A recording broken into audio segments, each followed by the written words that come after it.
रूप पाहता लोचनी रूप पाहता लोचनी रूप पाहता लोचनी झाले हो साजनी सुख झाले हो साजनी विठ्ठल बरवा हा विठ्ठल बरवा बरवा सुख झाले हो साजनी सुख झाले हो साजनी तो हा विठ्ठल बरवा तो हा विठ्ठल बरवा तो हा माधव बरवा तो हा माधव बरवा विठ्ठल बरवा बरवा तो हा माधव बरवा तो हा माधव बरवा तो हा विठ्ठल बरवा तो हा विठ्ठल बरवा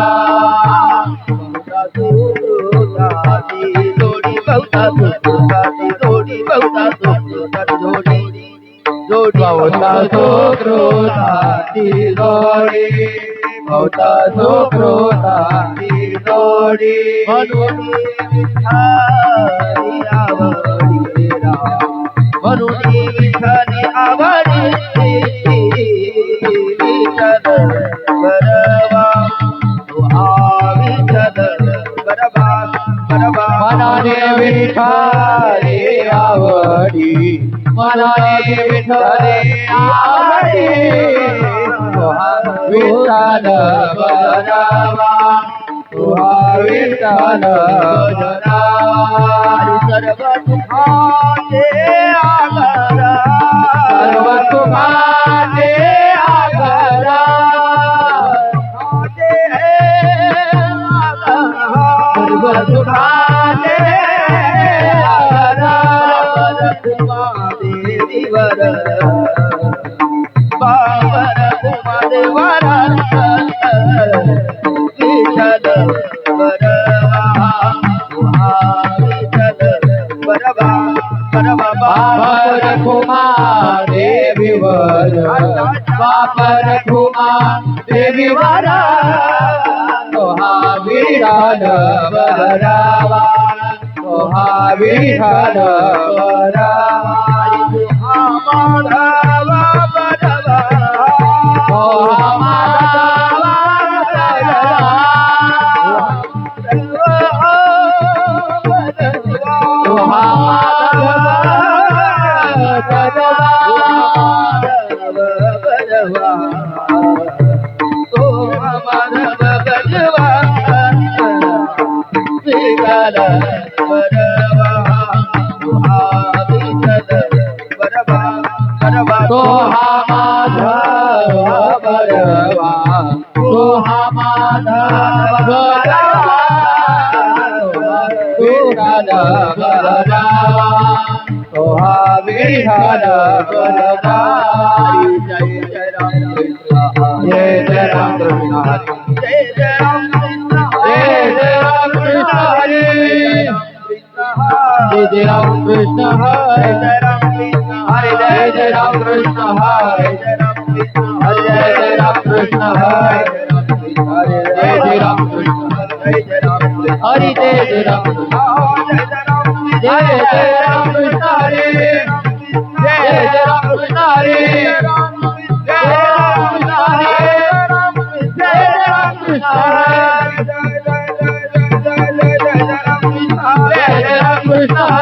जय राम कृष्ण जय जय राम कृष्ण हरे जय जय राम कृष्ण हरे जय जय राम जय जय जय जय राम हरे जय जय राम हरे जय जय राम हरे जय जय राम हरे जय जय राम हरे जय जय राम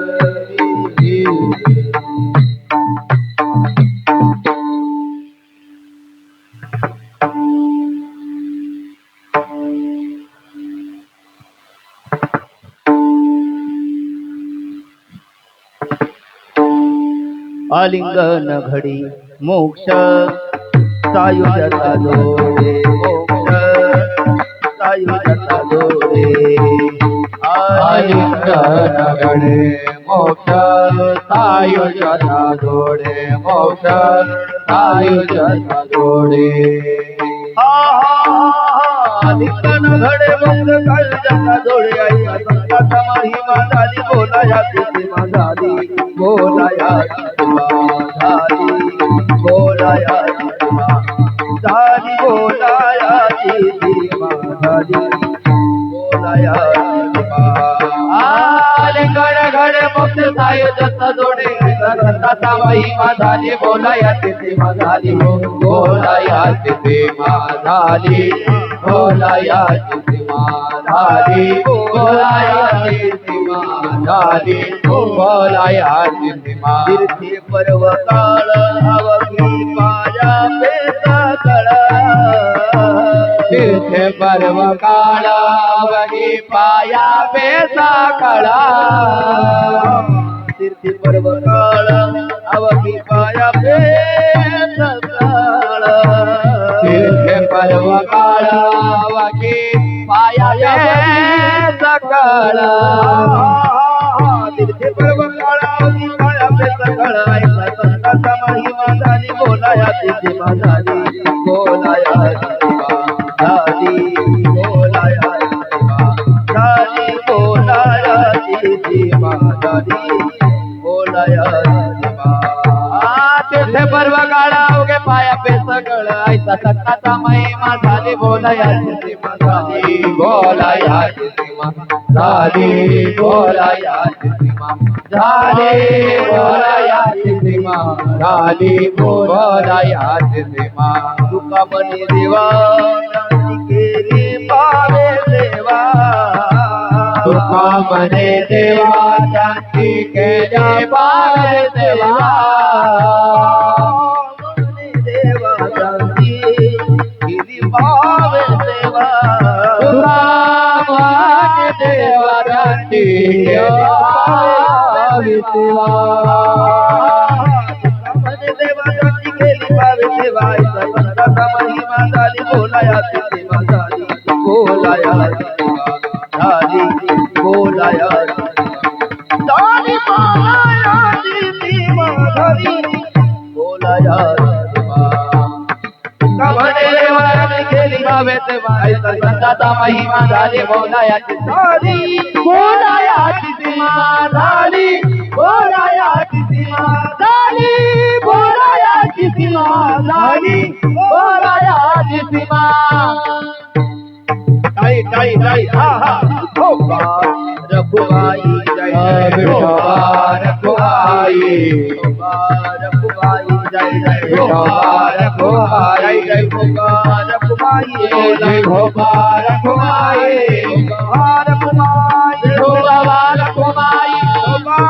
रघुबाई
टाळी टाळी टाळी टाळी सर्वांना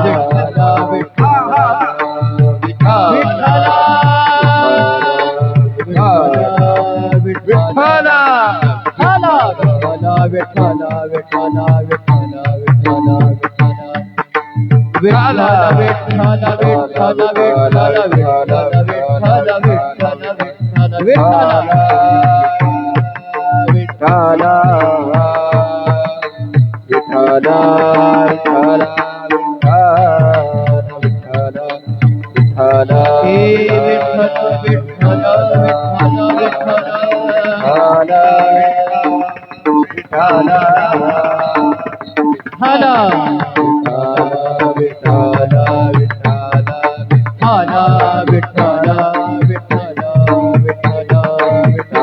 हरी विठ्ठल भगवान की जय महाराज की जय महाराज की जय भगवान की जय कृष्ण भगवान की जय श्री गुरुदेव हर हर महादेव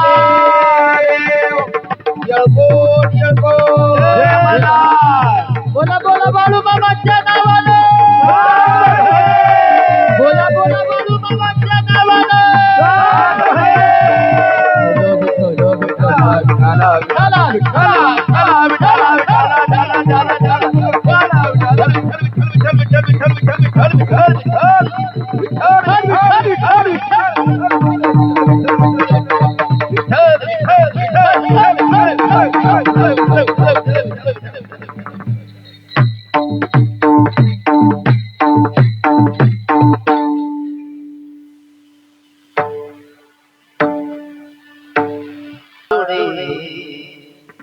ऐसा संतांचा महिमा ऐसा ऐसा संतांचा महिमा झाली बोलाया तिथिमा तीर्थे पर्वका अवघी पाया पे सकळ ऐसा संतांचा महिमा झाली बोलाया तिथिमा तुका म्हणे देवा तुका म्हणे देवा शांती केली पावे देवा ऐसा संतांचा महिमा झाली बोलाया तिथिमा भजे व्रजे कमंदनं समासपासकंदनं स्वभक्ती निरंजनं काळी सदेव नंदनंदनं बीजगोचमासकं सुनादवेदासकं आनंद रंगसागरं नमामि कृष्णनागरं पादारविन्देन पदारविन्दं मुखारविन्देन विनिवेशयन्तं अष्टपत्रपुटेशयानं बालमुकुन्दं मनसा स्मरामि श्रीकृष्ण गोविन्द हरे मुरारी हे नाथ नारायण वासुदेव नमो सद्गुरु सुखया जानकी पताई तळी नमो सद्गुरु सच्चिदानंद रूपा नमो सद्गुरु भक्त कल्याण मूर्ती नमो सद्गुरु आसरा पूर्ण कीर्ती दया पूजिले आदरे पांडुरंगी विमानस्थ केरे प्रयागी हनुमानवी दिव्य रूपी सकेली न त्यागिती दिव्य लोकाधिनेली नमो ज्ञान देवा नमो ज्ञान राजा नमो ज्ञान सिंधु सखा पूर्ण माधा मती मंगल ज्ञान दाता दीना नमस्कार साष्टांग ज्ञानेश्वरा संपाददानं विधाय भक्ति विलोकितोये समाधिराज वैराग्यवन्तं विचारयुक्तं नमामि दोषं शिरसागरं नमामि दोषं तीर्थागुरुं नमामि योगं तीर्थागुरुं नमामि योगं तीर्थागुरुं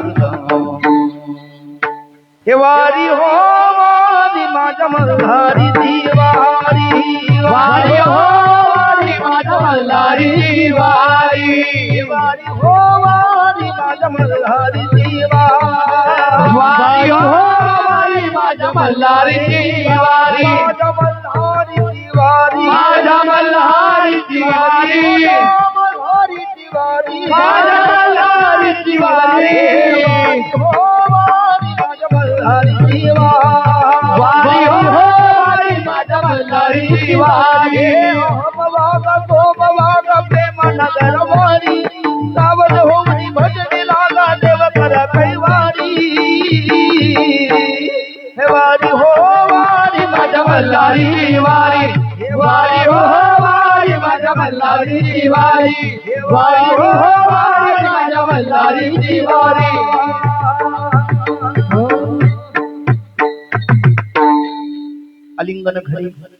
आलिंगन घडी मोक्ष सायुज्याचा जोडे ऐसा संताचा महिमा झाली बोलया तीर्थे पर्वकाळ अवघी पायापे सकळ ऐसा संताचा महिमा झाली बोलया सीमा तुका म्हणे देवा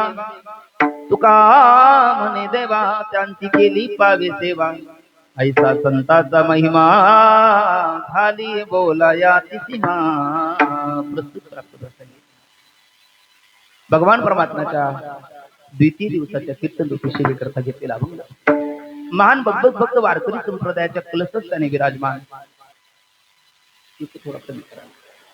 वारकरी संप्रदायाच्या कलशस्थानी विराजमान वैराग्य राग चित्त कंठभूषण ज्ञानेश्वरी श्रीमंत श्री जगद्गुरु तुकोबराय यांचा हा जगप्रसिद्ध असा 4 चरणाचा अभंग असून प्रस्तुत अभंगामध्ये संतांचा स्वरूप शक्ती आणि कार्य या 3 अवच्छेदकाने तुम्हा आम्हाला परिचय करून देत असताना संत महिमा गात असताना संत महिमा वर्णन करत असताना जगद्गुरु तुकोबराच्या मुखातनं बाहेर पडलेले उद्गार म्हणजे हरिकीर्तना करता घेतलेला हा अभंग आहे.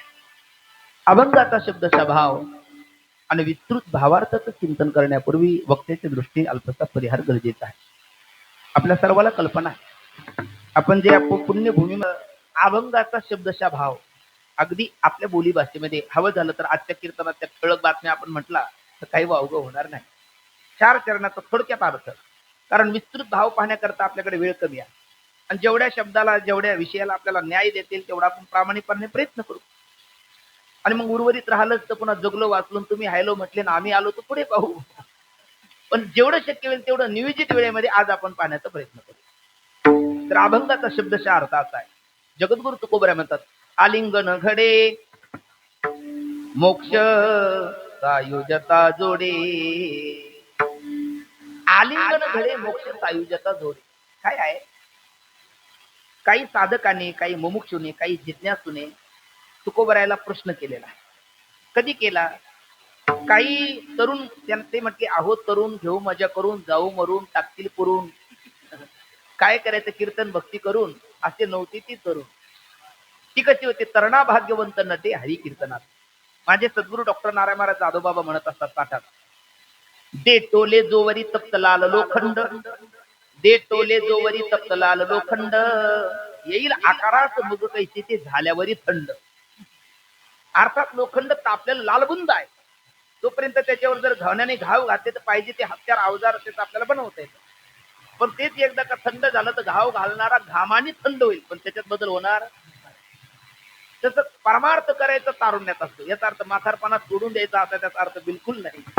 पण म्हातारपणात केला करायचं आणि तरुणपणात नको तेच उपद्व्याप करायचा असा त्याचा अर्थ. खरा कौमारे आचरित प्रज्ञान धर्मान भागवताने हे असं भागवत महापुराणाचं वचन आहे भक्त प्रल्हादाच्या मुखात. तारुण्यात परमार्थ करावा कारण तरुण लात मारेल तिथे पाणी काढेल म्हणतो. फक्त ती लात कुठे मारावी हे कळावं. ते नको त्या ठिकाणी मारत राहिला तर पोटातलं पाणी काढता येईल. हो होतं असं म्हणजे जलोधर नावाचा आधार होऊ शकतो. कारण तुका म्हणे पापिनी येती रोगाची रूपे पण पुण्यवंत व्हावे घेता सज्जनाची नावे. आपल्या जीवनामध्ये पुण्याचा संचय करण्याकरता काही तरुणाला वाटलं की पुण्यवंत व्हावे घेता सज्जनाची नावे. संतांच्या नावात जर पुण्य प्राप्त होतं, त्या संतांचा सत्संग घडला, संतांची आपल्याला ओळख झाली, संतांचं सानिध्य आपल्याला प्राप्त झालं, तर आपल्या जीवनामध्ये आमूलाग्र बदल होईल आणि आपली जीवन नैया तरुण जाईल. कारण धरतीच्या हाती संत कृपावंत, पाळी पंढरीनाथ ला त्यांचा. म्हणून मग संत जाणून घेण्याकरता गुणीजनाची किंमत गुणीजनाला कळते, विद्वानाची किंमत विद्वानाला कळते, कलावंताची किंमत कलावंताला कळते. एखाद्या डॉक्टरला जाणणारा डॉक्टरच पाहिजे, इंजिनियरला जाणणारा इंजिनियर पाहिजे, शिक्षकाला जाणणारा शिक्षक पाहिजे, महाराजाला जाणणारा महाराजच पाहिजे. म्हणजे या क्षेत्रातला जो दर्जा आहे त्यालाच ते कळेल की हो. नाहीतर आपल्याकडे म्हणतात जो जेथीचे माऊलीची ओवी आहे, जो जेथीचे गौरव नेणे तया तिथे भिंगुळवाने अप्रसंगतेने तो म्हणावाच. मग याच्याकरता संतांना संत कळतात म्हणून संत तुकोबरायकडे आपण जाऊ असे काही मुमुक्षु साधक गेले. त्या साधकामध्ये 3 प्रकारचे होते. जसं मॅट्रिक पास झाल्याच्या नंतर पुढची जी विद्यार्थी आहे, पुढचं शालेय शिक्षण घेण्याकरता जे खूप बुद्धिमान असेल तर ते आर्टला ऍडमिशन घेतात. हो की नाही? आम्ही तुम्ही कीर्तन ऐकता बरं का? कीर्तन ऐकता आहे ना. जे बुद्धिमान असतात ते कशाला ऍडमिशन घेतात? सायन्सला घेतात. आणि जे जरा मध्यम बुद्धीचे असतात ते कॉमर्सला, आणि जे बुद्धीचे खूपच शत्रू असतात ते आर्ट्सला. आहे की नाही? असं होतं ना. म्हणजे बुद्धीच्या तारतम्यानुसार ते आपला कुवत पाहतात. आपण मन जाणे पापा तुका म्हणे माय बापा, आपण किती पाण्यात आहोत आपल्याला कळतं ना. त्यामुळे मग आपली बुद्धीची कॅपॅसिटी ओळखून कोणी आर्टला घेतं, कोणी कॉमर्सला घेतं, कोणी सायन्सला घेतं. आता हे शालेय जीवनातलं. तसं शास्त्रीय परिभाषेत जे आर्टचे विद्यार्थी आहेत त्यांना मंद साधक म्हणतात, जे कॉमर्सचे आहेत त्यांना मध्यम साधक म्हणतात, आणि जे सायन्सचे आहेत त्यांना उत्तम साधक म्हणतात, तीव्र जिज्ञासू, उत्तम मुमुक्षु म्हणतात. आणि असे 3 प्रकारचे साधक जगद्गुरु तुकोबरायाकडे गेले आणि त्या तिघांनी एकच प्रश्न केला, कैसा संताचा महिमा, संताचा महिमा कसा आहे आम्हाला सांगा. तुकोबरायांनी त्यांना विचारलं, तुम्हाला संताचा महिमा जाणून घ्यावा असं का वाटलं ते पहिले तुम्ही सांगा. कारण जाणून घेण्याच्या गोष्टी अनेक आहेत. तुम्हाला संताचाच महिमा जाणून घ्यावा अशी जिज्ञासा का निर्माण झाली ते पहिलं सांगा, मग आम्ही तुम्हाला संताचा महिमा सांगतो.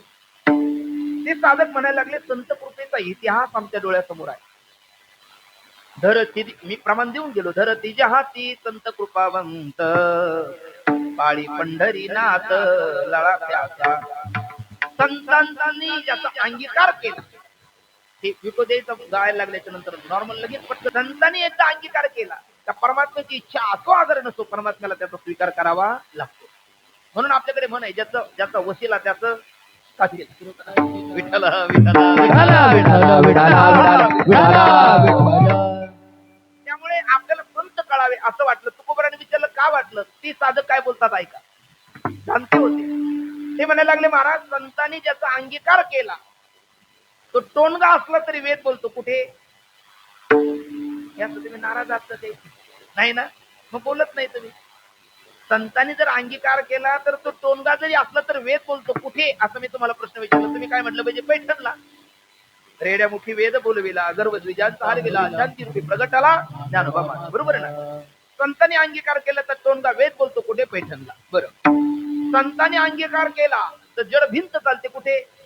आळंदीला. बरोबर आहे. चालविली जड भिंती, हरली सांग याची भ्रांती, मोक्ष मार्गेचा सांगा ते ज्ञानोबा माझा. संतांनी अंगीकार केला तर एखादं प्रेत उठतं आणि ज्ञानेश्वरी लिहितं. कुठे? नेवाशाला. बरोबर आहे. कुठे? नेवाशाला. कारण काय नाथबाबा लिहितात, ते की 1212 तरी ते टीका केली ज्ञानेश्वरी, सच्चिदानंद बाबा आदरे लेखक झाला. प्रेत होते की नाही अगोदर, पण ज्ञानोबरायांनी कृपा केली आणि मेल माणूस जित उठविले त्यांच्या हातात लेखणी दिले आहे ना, आणि त्यांनी ज्ञानेश्वरी लिखाणाचे काम केले. म्हणजे संतांनी कृपा केली तर प्रेत ज्ञानेश्वरी लिहिली. अहो एवढंच कशाला, त्या संतांनी कृपा केली तर खांबा करता मंदिर होतं. मंदिराकरता खांब का, खांबा करता मंदिर, बोला बघू. मंदिराकरता खांब, खांबा करता मंदिर नाही. पण आपल्याच महाराष्ट्रामध्ये नेवासा तालुक्यात गेले तर तिथे कशा करता मंदिर आहे? खांबा करता मंदिर आहे. म्हणजे संतांनी कृपा केली तर त्या खांबा करता मंदिर होतं. त्याचा कुंभमेळा भरतो. आपण मारुती बाबा म्हणत असतात, त्या संतांनी पाठ केली होती त्या खांबाला, त्या पाठ टेकून बसले होते तरी त्याचं मंदिर झालं. जर मुख केलं असतं तर काय झालं? म्हणजे संतांची कृपेची ताकद आहे. आणि मग असा संत कृपेचा इतिहास कोणाला माहिती आहे? या जिज्ञासू मुमुक्षुला 3 प्रकारचे साधक, उत्तम, मध्यम आणि मंद. ज्यालाच म्हणलं आपण सायन्सचे, कॉमर्स आणि आर्टचे विद्यार्थी. मग त्यांनी प्रश्न केला, मग जे उत्तम होते सायन्सचे विद्यार्थी म्हणजे उत्तम जिज्ञासू, तीव्र जिज्ञासू, त्यांना तुकोबराने सांगितलं, आलिंगन घडे मोक्ष सायुजता जोडे, ऐसा संताचा महिमा त्या उत्तम साधकाला सांगितलेला आहे. याला स्वरूप महिमा असं म्हणतात. शास्त्रीय परिभाषेमध्ये कोणता महिमा झाला? स्वरूप महिमा. स्वरूप महिमा जसं की नाथ बाबा ज्ञानोबा याचा स्वरूप महिमा सांगतात. कैवल्याचा पुतळा प्रगटला भुतळा चैतन्याचा जिव्हाळा ज्ञानोबा माझा ज्ञानोबा माझा ज्ञानोबा माझा ज्ञानोबा माझा ज्ञानोबा माझा ज्ञानोबा माझा साधकाचा माय बाप दरुशने हरी ताप सर्वभूती सुखरूप ज्ञानोबा माझा. हे नाथ बाबांनी ज्ञानोबरायाचा जो स्वरूप महिमा सांगितला तो तुकोबरायांनी संतांचा स्वरूप महिमा सांगितला. काय आलिंगन घडेन मोक्ष सायुज्यता जोडे. पण कोणत्या साधकाला? उत्तम साधकाला, तीव्र जिज्ञासूला. कोणत्या विद्यार्थ्याला? बरोबर हा असं तरी बोलत जा. सायन्सच्या विद्यार्थ्याला उत्तम साधकाला, उत्तम साधकाला. पण मग हे उत्तम साधकाला हे कळालं. जे मध्यम साधक होते त्यांना काय कळालं नाही, हेही नाही कळालं. मग त्यांना काय कळून द्यावं तुकोबरायला नाही कळालं. म्हणून तुकोबरायने विचारलं तुमचं काय? त्यांनी पुन्हा प्रश्न केला महाराज कैसा संताचा महिमा म्हणजे सांगितलं ना स्वरूप आहे म्हणलं. ते म्हणले आम्हाला कळालं नाही, आम्ही मध्यम साधक आहोत, आम्हाला कळेल असं सांगा. मग जसं नाथबाबांनी सांगितलं तालविली जड विनंती हरली सांगया ती भ्रांती मोक्ष मार्गीचा सांगा ज्ञानोबा माझा रेडामुखी वेद बोलविला सर्व तुझ्यांचा हरविला शांती रूपी प्रगतला ज्ञानोबा माझा ज्ञानोबा माझा ज्ञानोबा माझा ज्ञानोबा माझा साधकाचा माय बाप दरुशने हरी ताप सर्वभूती सुखरूप ज्ञानोबा माझा. हा जो चौकड्याचा अभंग 7 चरण याचा ध्रुवपद आहे साधकाचा मायबाप. आणि मग पहिलं चरण कैवल्याचा पुतळा आणि तिसरं चरण ज्ञानी यांचा शिरोमणी. या 2 चरणामध्ये माऊलीचा स्वरूप महिमा सांगितला नाथबाबा. 4थं आणि 5वं चरण रेड्यामुखी वेद बोलविला आणि तालविली जड भिंती हा ज्ञानोबरायाचा शक्ती महिमा सांगितला. तसं तुकोबरायांनी सुद्धा मध्यम साधकाने विचारलं कैसा संताचा महिमा. तुकोबरायांनी त्यांना सांगितलं तीर्थे पर्व काळ तीर्थे पर्व काळ अवघी पाया बेसकळ अवघी पाया बेसकळ सकळ ऐसा संताचा महिमा महिमा ऐसा संताचा महिमा.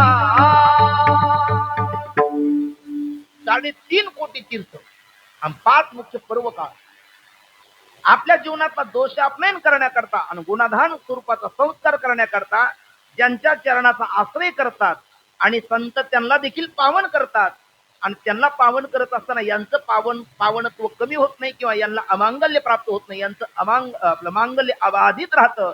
ऐसा संताचा महिमा ह्या मध्यम साधकाला. म्हणजे कोणत्या विद्यार्थ्याला? कॉमर्सच्या विद्यार्थ्याला. आणि मग ते कनिष्ठ साधक आले ते म्हणायला लागले हे दोघाला सांगितले हे आम्हाला काही कळालं नाही, आम्हाला कळेल असं सांग. मग जसं नाथबाबांनी सांगितलं ब्रह्म साम्राज्य दीपिका वर्णियेली गीतेची टीका विठोबाचा प्राण सखा ज्ञानोबा माझा विठोबाचा प्राण सखा ज्ञानोबा माझा गुरु सेवेला निजा चरण एका जनार्दन गुरु सेवेला निजा चरण एका जनार्दन त्रैलोक्याचे जीवन ज्ञानोबा माझा त्रैलोक्याचे जीवन ज्ञानोबा माझा. हे 2 चरण म्हणजे ज्ञानोबरायाचा कार्य महिमा सांगितलं. काय केलं? ब्रह्म साम्राज्य दीपिका वर्णियेली गीतिका. पण ही करण्याकरता काय केलं तर गुरु सेवी लागी जा शरण एका जनार्दन त्रैलोक्याचे जीवन ज्ञानोबा माझा. म्हणजे तिथे नाथबाबा माऊली ज्ञानोबरायाचा 2 चरणामध्ये स्वरूप महिमा, 2 चरणामध्ये शक्ती महिमा आणि 2 चरणामध्ये कार्य महिमा सांगतात. त्याच पद्धतीने जगद्गुरु तुकोबराय उत्तम साधका करता म्हणजे सायन्सच्या विद्यार्थ्या करता पहिल्या चरणात सांगतात मोक्ष सायुज्यता जोडे स्वरूप महिमा. जे कॉमर्सचे विद्यार्थी होते मध्यम साधक होते त्यांनी विचारलं कैसा संताचा महिमा. त्यांना 3ऱ्या चरणात शक्ती महिमा सांगताना सांगतात तीर्थ पर्व काळान अवघी पाया पे सकळ ऐसा संताचा महिमा. आणि जे कनिष्ठ साधक होते, मंद साधक होते, अर्थात आर्टचे विद्यार्थी होते, त्यांनी प्रश्न केला कैसा संताचा महिमा. तर कार्य महिमा सांगत असताना म्हणतात तुका म्हणे देवा आणि त्यांची केली पावे सेवा ऐसा संताचा. म्हणजे आजचा अभंग किती चरणाचा? 4 चरण आहे ना. तुका म्हणे म्हणजे ज्ञानोबरायाचा का नामदेव महाराजचा? म्हणजे तुम्ही ऐकताय विठाला विठाला विठाला मला थोडंसं असे आडवं बोलायचं आहे का बरं? कारण तुम्ही ऐकता का ऐकत नाही हे मला कळण्याकरता मी असं बोलतो. माझे गुरुजी तसं बोलतात पाठात कधी कधी. मग आता तुका म्हणे म्हणजे कोणाचा अभंग आहे? तुकोबरायाचा. आणि किती चरणाचा आहे? 4 चरणाचा आहे. तर पहिल्या चरणामध्ये कोणता महिमा म्हटलं आपण? गेलं तुम्ही घरी, मग असं कीर्तन ऐकल्याच्या नंतर घरी गेल्याच्या नंतर घरच्यांनी विचारलं कुठे गेला होता कीर्तनाला, काय ऐकलं? म्हणजे तुका म्हणे काहीतरी म्हणत होते. असं होई गेले ते. किमान 3 आजच्या अभंगामध्ये आपण 3 प्रकारचा महिमा ऐकला. एवढं जरी ध्यानात राहिलं तर कार्य झालं ना आपलं. काय तुम्ही काही ध्यानात ठेवत नाही म्हणून आमचं चाललेलं आहे. कारण कीर्तनकाराने तोच अभंग घेतला, तेच चिंतन सांगितलं, पाठी बदलली तरी भागतोय. तर तुम्ही काही ध्यानात ठेवत नाही. त्यामुळे असं करायचं नाही. बरोबर. मग पहिल्या चरणामध्ये कोणता महिमा म्हटलो आपण? स्वरूप महिमा. तिसऱ्या चरणामध्ये शक्ती महिमा. चौथ्या चरणामध्ये कार्य महिमा. पहिल्या चरणामध्ये कोणत्या विद्यार्थ्या करता आहे ना? सायन्सच्या उत्तम विद्यार्थ्या करतात. तिसऱ्या चरणामध्ये कॉमर्सच्या मध्यम विद्यार्थ्या करतात. चौथ्या चरणामध्ये आर्टच्या मंद विद्यार्थ्या करतात, म्हणजे मंद साधका करतात. पण हे तिघही म्हणायला लागले महाराज आलिंगन घडे मोक्ष सायुज्याचा जोडे ऐसा संताचा महिमा स्वरूप महिमा. तीर्थी पर्व काळ अवघी पायापे सकळ ऐसा संताचा महिमा शक्ती महिमा. आणि तुका म्हणे देवा त्यांची केली पावे सेवा ऐसा संताचा महिमा कार्य महिमा. पण तुम्ही एवढं बोलून थांबले नाही. झाली बोलायाची सीमा. ही झाली बोलायाची सीमा असं का? विठ्ठल विठ्ठल विठाला विठाला विठाला विठाला विठाला विठाला. ज्यावेळेला तुकोबरायाला त्यांनी प्रश्न केला झाली बोलायाची सीमा, तर त्यावेळेला तुकोबरायाने म्हटलं तुम्हाला उदाहरणाने सांगू का डायरेक्ट इनडायरेक्ट सांगू? ते म्हटले आम्ही उत्तम साधक नाही, आम्हाला उदाहरणाने देऊन सांगा. मग तुकोबरायाने सांगितलं आता माता वर्गाला मी विचारतो, पटकन विचार बोला. आपल्याकडे दूध असतो हो की नाही? मी का पाकिस्तान मध्ये बोलतो का महाराष्ट्रात बोलतो? होकारार्थी नकारार्थी काहीतरी मांडवला की माय बाप आहे ना. आपल्या घरी काय असतं? दूध असतं. मग दूध टाकून शांत झालं, थंड झालं आणि घरातला क्रय विक्रय व्यवहार करून उरलं, खाऊनही उरलं, मग ते आपण फेकून देत नाही. त्याची काहीतरी उपयोगिता व्हावी म्हणून त्याच्यात आपण काय घालतो? थंड जाऊन थोडस काय घालतो? बरोबर, तुम्ही काहीच घालत नाही. नाही दही डायरेक्ट होत नाही ना. दही होण्याच्या अगोदर काय घालतो? त्यात विरजण घालतो. बरोबर आहे का? मग मी सांगायचं का हे काय माझं काम आहे तुमचं काम आहे? तुम्ही काही मदत करत नाही. काय घालतो त्याच्यामध्ये? विरजण घालतो. बरोबर. विरजण घातलं की त्याचं काय होतं बोला? दही होतं. बरोबर आहे. विरजण घातलं की त्याचं काय बनतं? दही. आणि मग दह्याला त्याचं काय करतो आपण? डायरेक्ट ताक करतो. असं काय करतो? घुसळ काय करावं पप्पा? काय करतो त्याचं? घुसळण करतो. बरोबर. घुसळण केलं का राहतं काय निघतं काय? लोणी निघतं. बरोबर. खाली काय राहतं?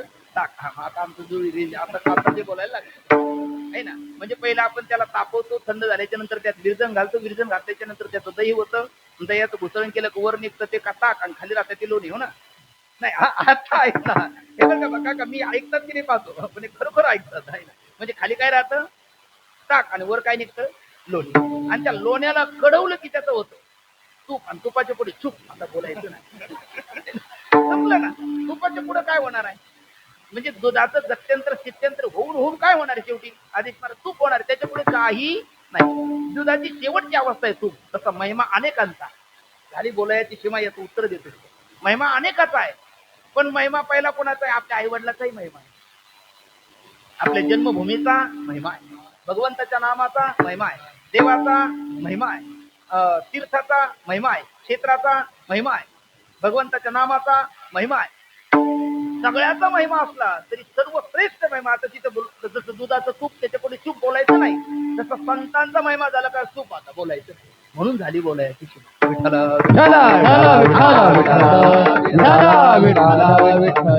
संतांच्या पुढे त्रिभुवनात कोणी श्रेष्ठ नाहीये, कोणी नाही. नामाचा महिमा आहे की नाही? तुझ्या नामाचा महिमा तुझं नकडे तुका म्हणे आम्हा जन्म गोड तुझ्या नामाचा महिमा तुझ नळे वेग धामा तुका भरे रामा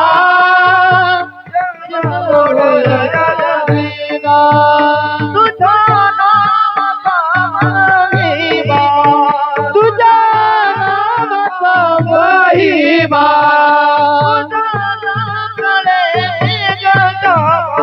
तुझा नळे वेग धामा हे तुका म्हणे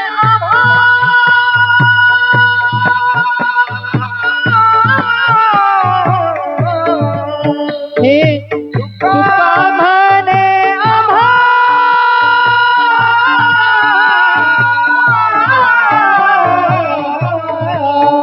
जन्म गोडया जगासाठी जन्म गोडया जगासाठी तुझ्या नामाचा महिमा तुझा नळे वेग धामा तुका भरे आमा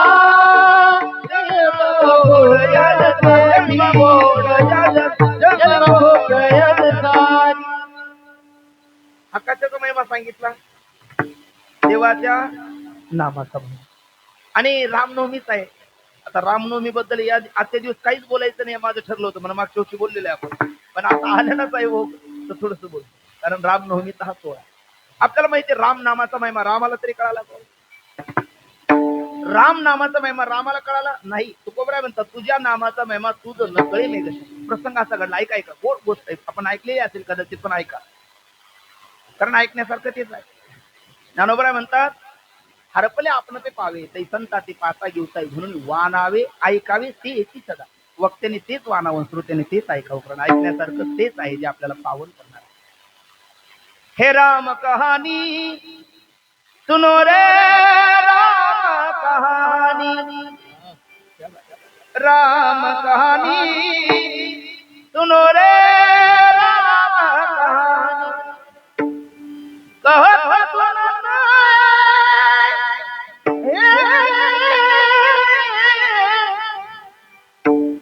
कहत सुनत अखियों में पानी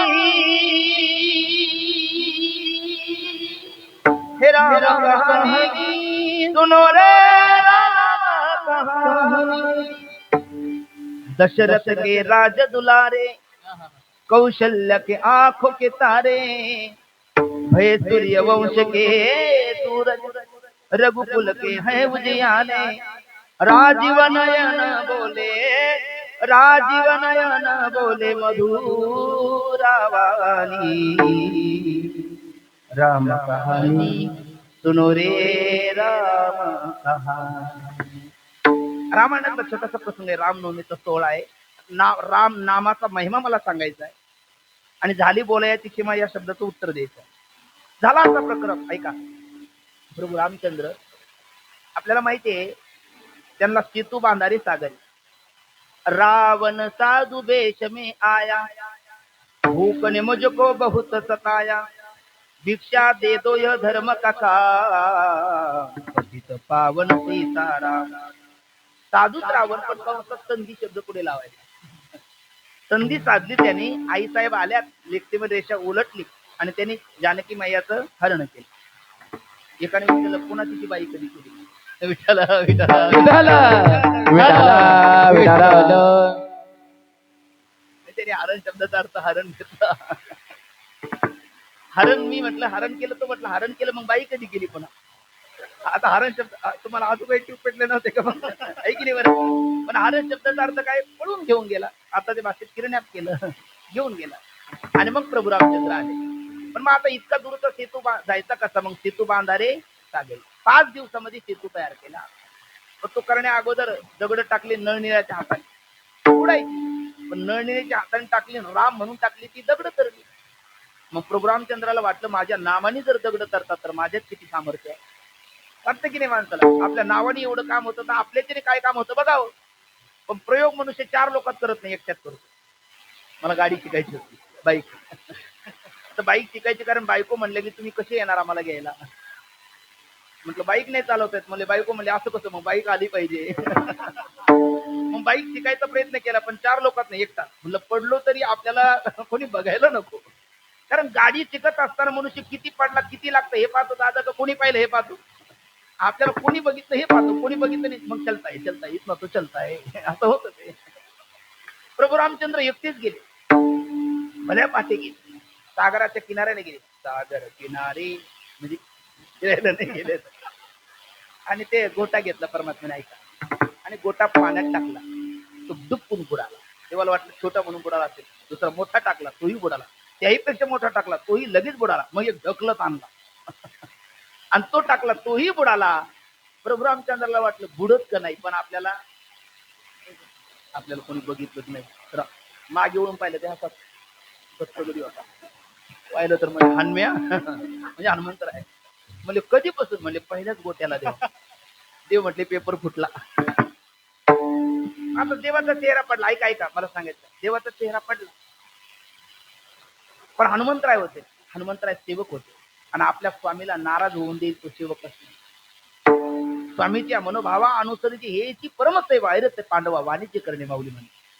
दास्यत्व निकट हनुमंत पे केले, म्हणून देखील रामचंद्र बरं मनोज मारुत तुल्य वेगम जितेंद्रियम बुद्धिमताम वरिष्ठम वातात्मजम मानविद्य मुक्तम श्रीरामदूतम शरणम प्रपद्ये. देहदृष्ट्या तो दासोहम, जीवदृष्ट्या स्वदंशक, आत्मदृष्ट्या त्वमेवाहम, किती मे निश्चितामते.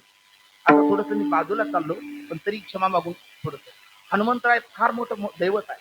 कारण गावागावात राम मंदिर असेल नसेल याची शाश्वती नाही, पण प्रत्येक गावात मंदिर आहे हनुमंतराय. आणि जगद्गुरु तुकोबराय म्हणतात, शरण शरण हनुमंता, तुम्हा आलो रामदूता, काय भक्तीच्या त्या वाटा, मज दावाव्या सुभटा. सुभट दोघालाच म्हणलेलं आहे. त्रेतायुगात हनुमंताला, द्वापार युगात अर्जुनाला सुद्धा सुभट म्हटलेलं आहे. चांगला योद्धा. सुभट म्हणजे जाणता व्यक्ती, म्हणजे सामर्थ्यशाली. हनुमंतरायाकडे सगळ्याच गोष्टी आहेत. तुम्हाला प्रश्न विचारून बघतो, लागलंच तर सहज उत्तर द्या, नाही तर मला उभंच त्याच्याकरता केलेलं मी देणार. पण बघा प्रयत्न करू. रामायणामध्ये इंद्रपुत्र आहे, आणि रामायणामध्ये सूर्यपुत्र आहे, आणि महाभारतामध्ये इंद्रपुत्र आहे, आणि महाभारतामध्ये सुद्धा सूर्यपुत्र आहे. माहिती तुम्हाला कोण आहे? रामायणातला सूर्यपुत्र कोण आहे? कोणाला सांगू शकेल कोणी? जे सांगेल त्याला 5 रुपये बक्षीस. सांगा. नाही का? ती महाभारतातलं. आपलं सध्याला कुठल्या चाललो आपण? रामायणात. ते महाभारतात आल्याच्या नंतर ते उत्तर तुझं बरोबर आहे की नाही? 5 रुपये देऊन टाकू आपण. का? रामायणामध्ये सूर्यपुत्र आहे सुग्रीव, आणि इंद्रपुत्र आहे वाली. इंद्रपुत्र कोण आहे? वाली. मग रामायणामध्ये सूर्यपुत्र कोण? बोला आता एकदा तरी. या तुम्ही सगळं मीच घेतलं मग असं कुठं मी सांगितलं एकदा तरी बोललं पाहिजे ना. रामायणामध्ये सूर्यपुत्र आहे सुग्रीव, आणि इंद्रपुत्र आहे वाली. तुम्ही ध्यानात ठेवा. तसं महाभारतामध्ये सूर्यपुत्र आहे, आता बोललो, कर्ण, आणि इंद्रपुत्र आहे अर्जुन. बरोबर. मग रामायणामध्ये सूर्यपुत्र सुग्रीव आणि इंद्रपुत्र वाली. मग इंद्रपुत्र वाली मेला का सूर्यपुत्र सुग्रीव मेला? बाण कोणाला मारला प्रभू रामचंद्राने? वाली. बरोबर ना. मग कोण मेला? वाली मेला. सूर्यपुत्र सुग्रीव वाचला, आणि इंद्रपुत्र वाली मेला. महाभारतामध्ये कर्ण मेला का अर्जुन मेला? कर्ण मेला. म्हणजे महाभारतामध्ये कर्ण कोणता पुत्र आहे? सूर्यपुत्र आहे, आणि अर्जुन इंद्रपुत्र आहे. बरोबर ना. मग रामायणात मेला तो वाली, महाभारतात मेला तो कर्ण. मग सुग्रीव आपलं सूर्यपुत्र मरतो का इंद्रपुत्र मरतो? पटकन थोडं डोकं लावा. सूर्यपुत्र मरतो का इंद्रपुत्र मरतो? दोन्ही मरतात. छान, धन्यवाद. हे महाराज बारकाईने ऐकतात. तर महाभारतात मेला तो कोण आहे? सूर्यपुत्र आहे कर्ण, आणि रामायणात मेला तो इंद्रपुत्र आहे वाली. मग इंद्रपुत्र मरतो का सूर्यपुत्र मरतो का? दोघंही मरतात. दोघंही मरतात. पण मग रामायणात वाचला तो कोण? सूर्यपुत्र, आणि महाभारतात वाचला तो इंद्रपुत्र. याचं कारण माहिती आहे तुम्हाला? याचं कारण आहे सुभटा, हनुमंतराय.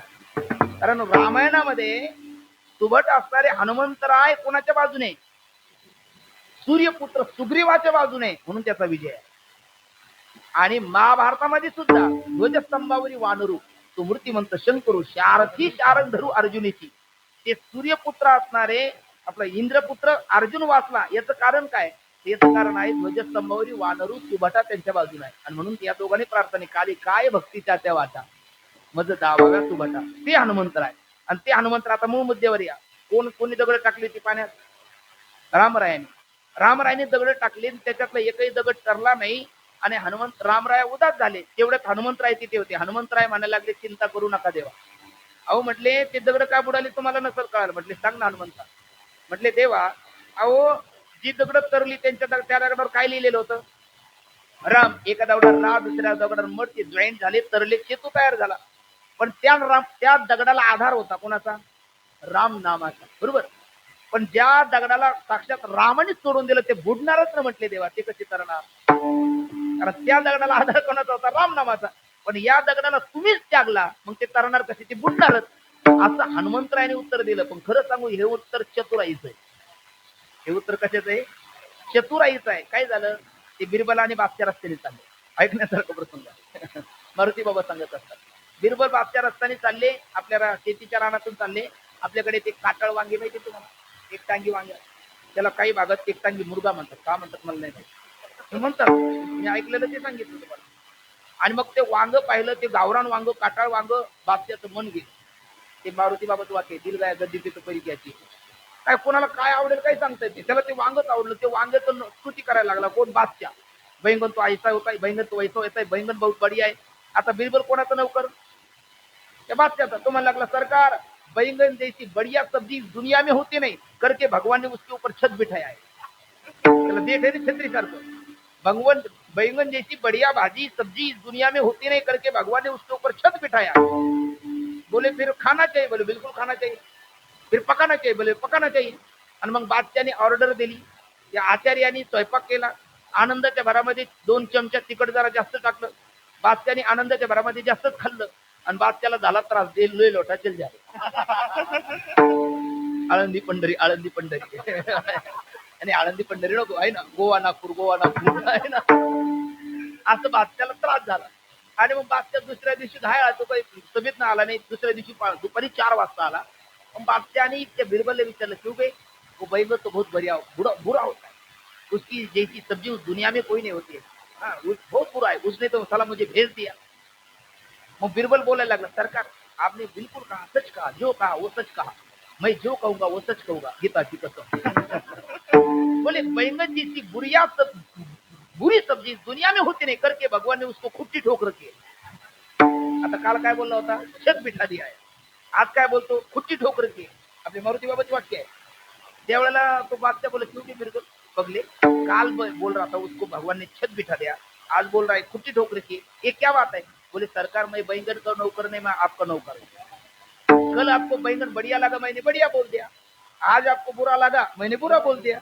कारण मला ड्युटी तुमच्याकडे करायची वांग्याकडे नाही. विठ्ठला विठ्ठला विठाला विठाला विठाला विठाला विठाला. त्याचं उत्तर दिलं हनुमंतरायाने. काय उत्तर दिलं हनुमंतरायाने? देवा त्या सेतूला दगडाला आधार कोणाचा होता? तुमच्या नामाचा. पण ज्याला रामाने साक्षात सोडलं टाकून दिला ते बुडणारच ना. पण हे उत्तर चतुराईचं आहे देवाला बरं वाटण्याकरता. खरं उत्तर जे तुकोबराने दिलं ते आपण बोललो. तुझिया नामाचा तुझ नकळे मेला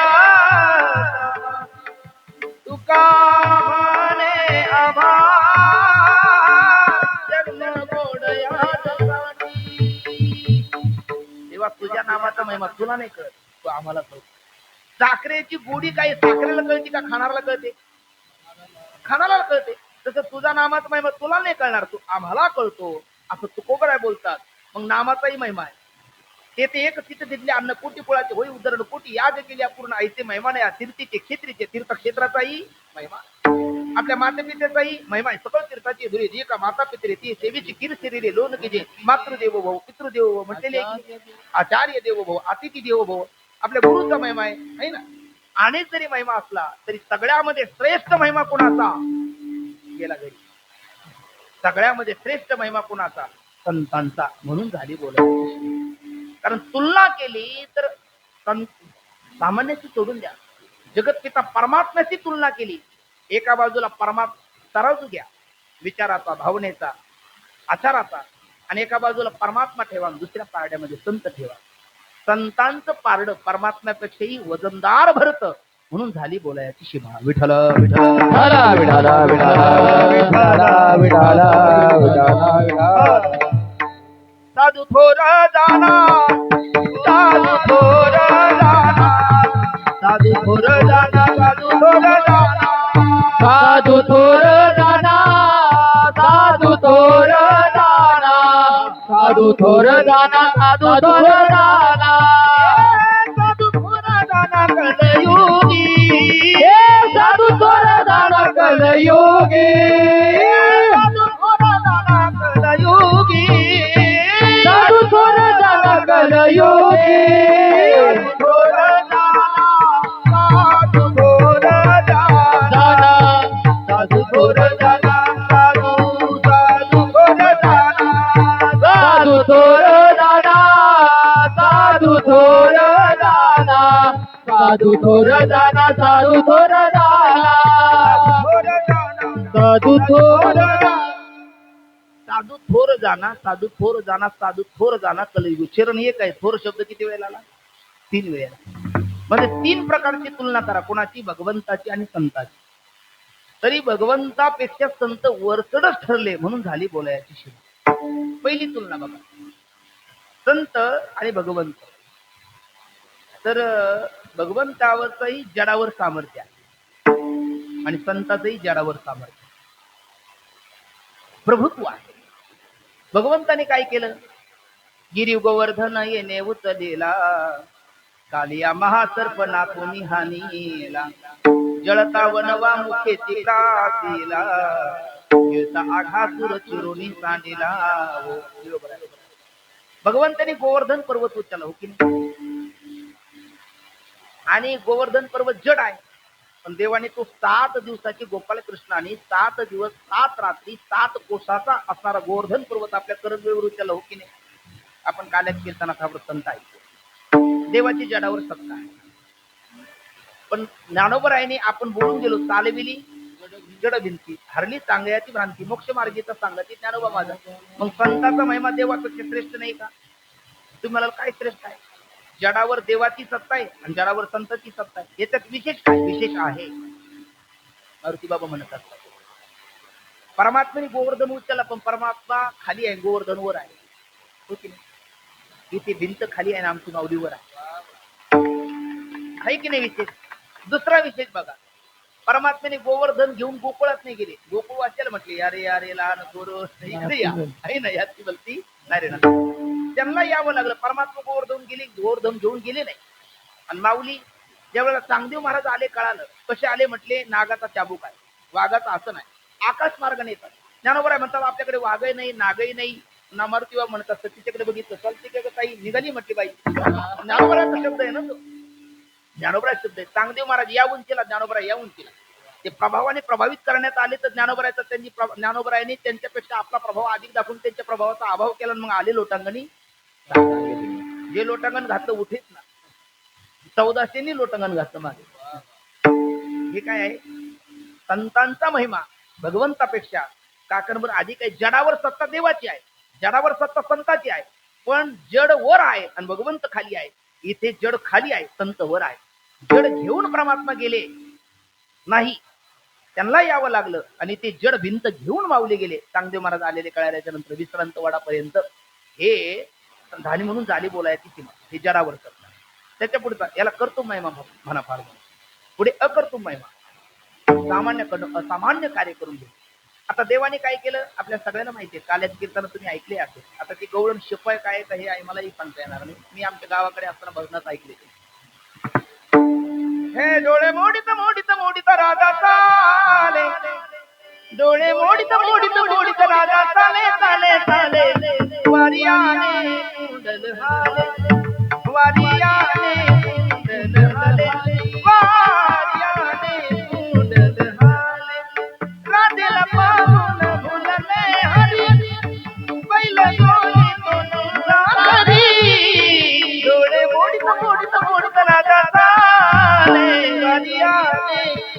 सुंदर भाले वारियाने सुंदर भाले वारियाने सुंदर भाले.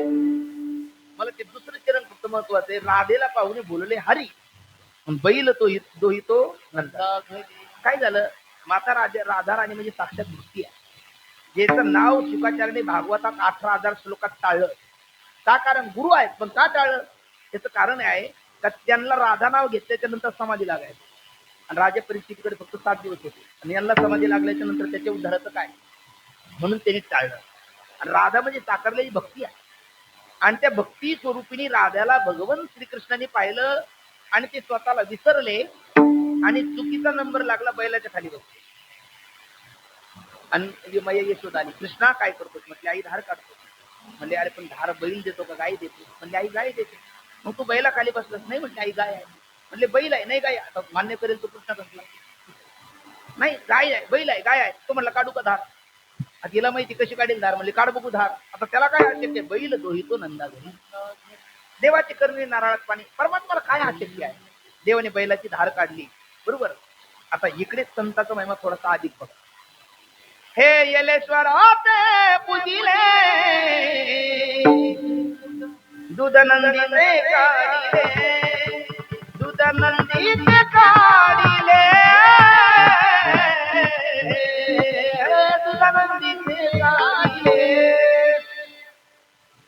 जगद्गुरु तुकोबराय पाहुणे घराची आजी आले ऋषिकेशी. काय करू उपचार? खूप मोडची जर्जर दरदरीत पाण्या माझे रांधलेल्या कन्या मुख शुद्धी तुळशी दळ. तुका म्हणे मी दुर्मळ मोकळी मोडक्या बाजावरी वाकळाच्या तेजा.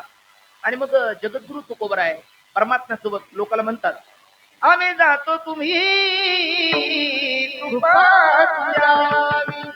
सकळा सांगावी विनंती माझी. जगद्गुरु तुकोबराय गेले नाही आम्हाला. 4 वेळेला आले तुकोबराय. निळोबराय करता आले, संताजी महाराज जगनाडे करता आले, गवर्षक वाण्या करता आले आणि तिसरे म्हणजे त्यांची लाडकी लेक. लाडकी लेकनी संताची मजवरी कृपा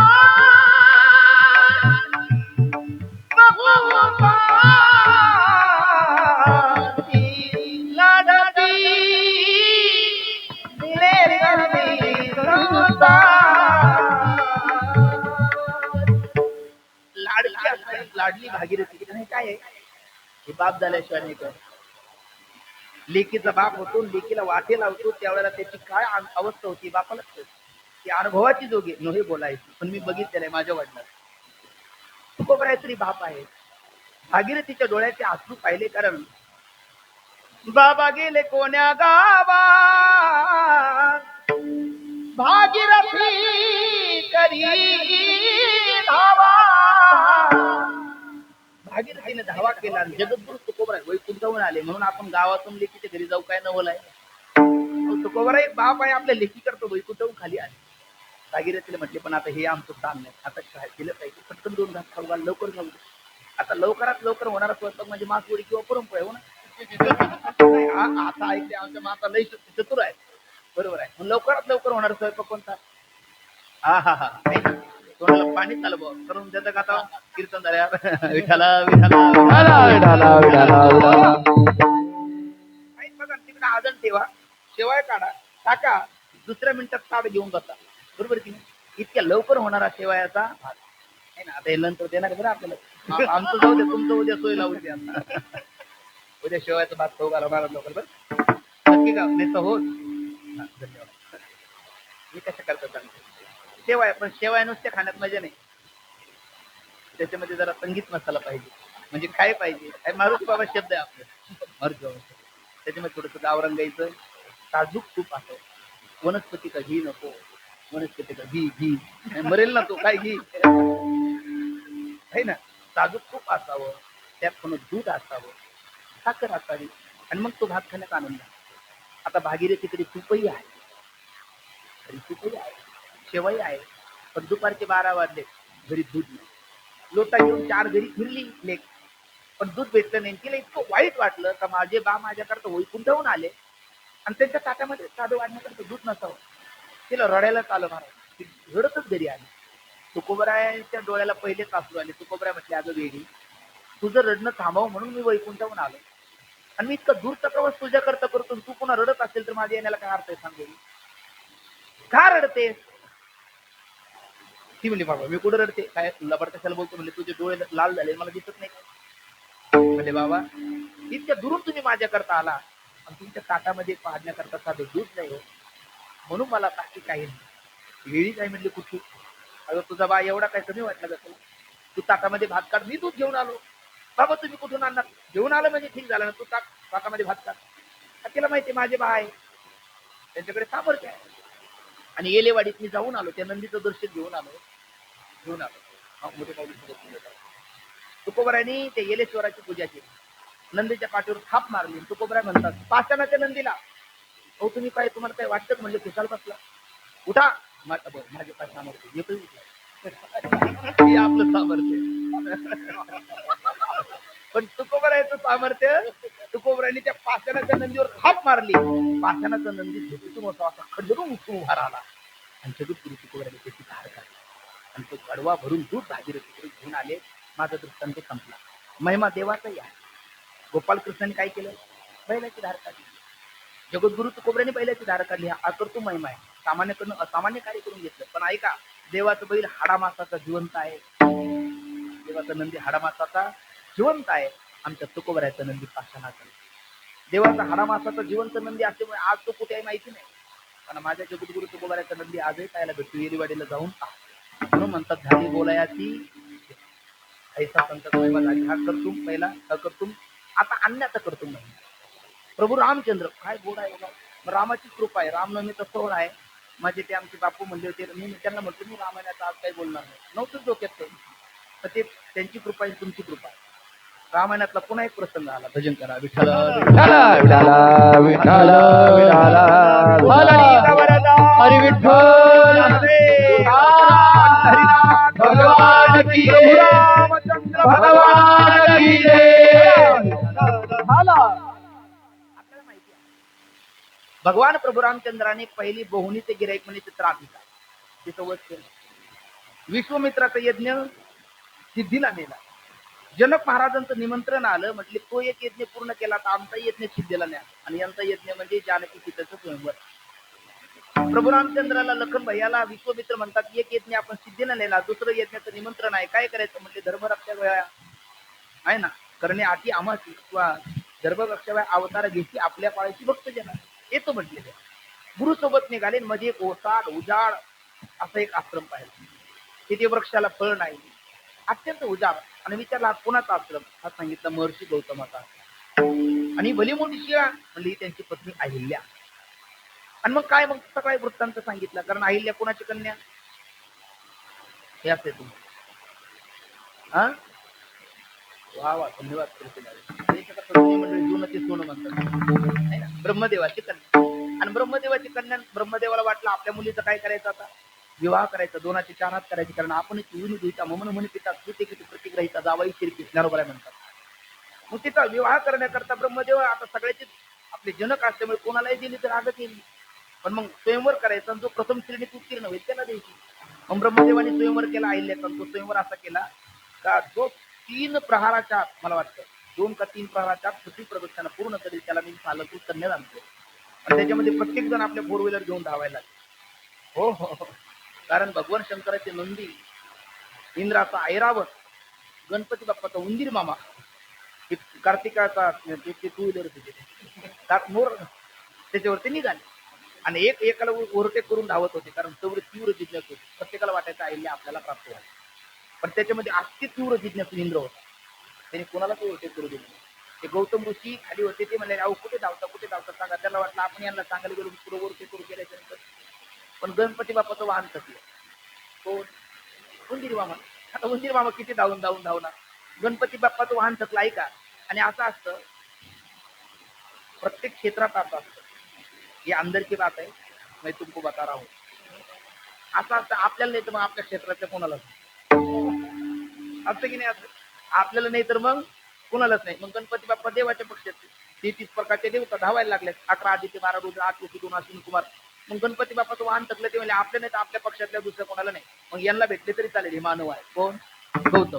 मग त्यांनी सांगितलं काही नाही, बघा म्हणले काय 2 प्रहराच्या आत पृथ्वी प्रदक्षिणा पूर्ण करायची आहे, म्हणजे 3 तासात 1 प्रहर म्हणजे 6 तासात, आणि जो करेल त्याला कालकृत कन्या ब्रह्मदेव देणार आहे. बघा तुम्हाला काही होत असलं. गौतम ऋषी म्हटले, गौतम ऋषी ज्योतिषशास्त्राचे त्याचे द्विमुखी गोमाता. द्विमुखी म्हणजे जिच्या शरीरातून बाळ पाडत जन्माला येतं त्याचं एक मुख आहे, आणि आई गाईचं एक मुख आहे. अशी द्विमुखी गोमाताला ओल्या वस्त्राने प्रदक्षिणा केली तर पृथ्वी प्रदक्षिणेस पुण्य लाभतं. आणि गौतमाने 1 नाही 3 केल्या, आणि डायरेक्ट इनडायरेक्ट ब्रह्मलोकात द्या म्हटले आईला. म्हणले संकल्प, म्हणले 1 नाही 3 केल्या. कशा? अशा. ब्रह्मदेवाला मान्य झालं, दिली ना. मग गंगा अक्षता पोचल्या का? नवरीचे मामा, नवरदेवाचे मामा, करू सुरू. गंगा सरस्वती यमुना गोदावरी नर्मदा कावेरी शरयू महेंद्र तनया चरमावती वेदिका शुभमंगल वादंती सावचित्त.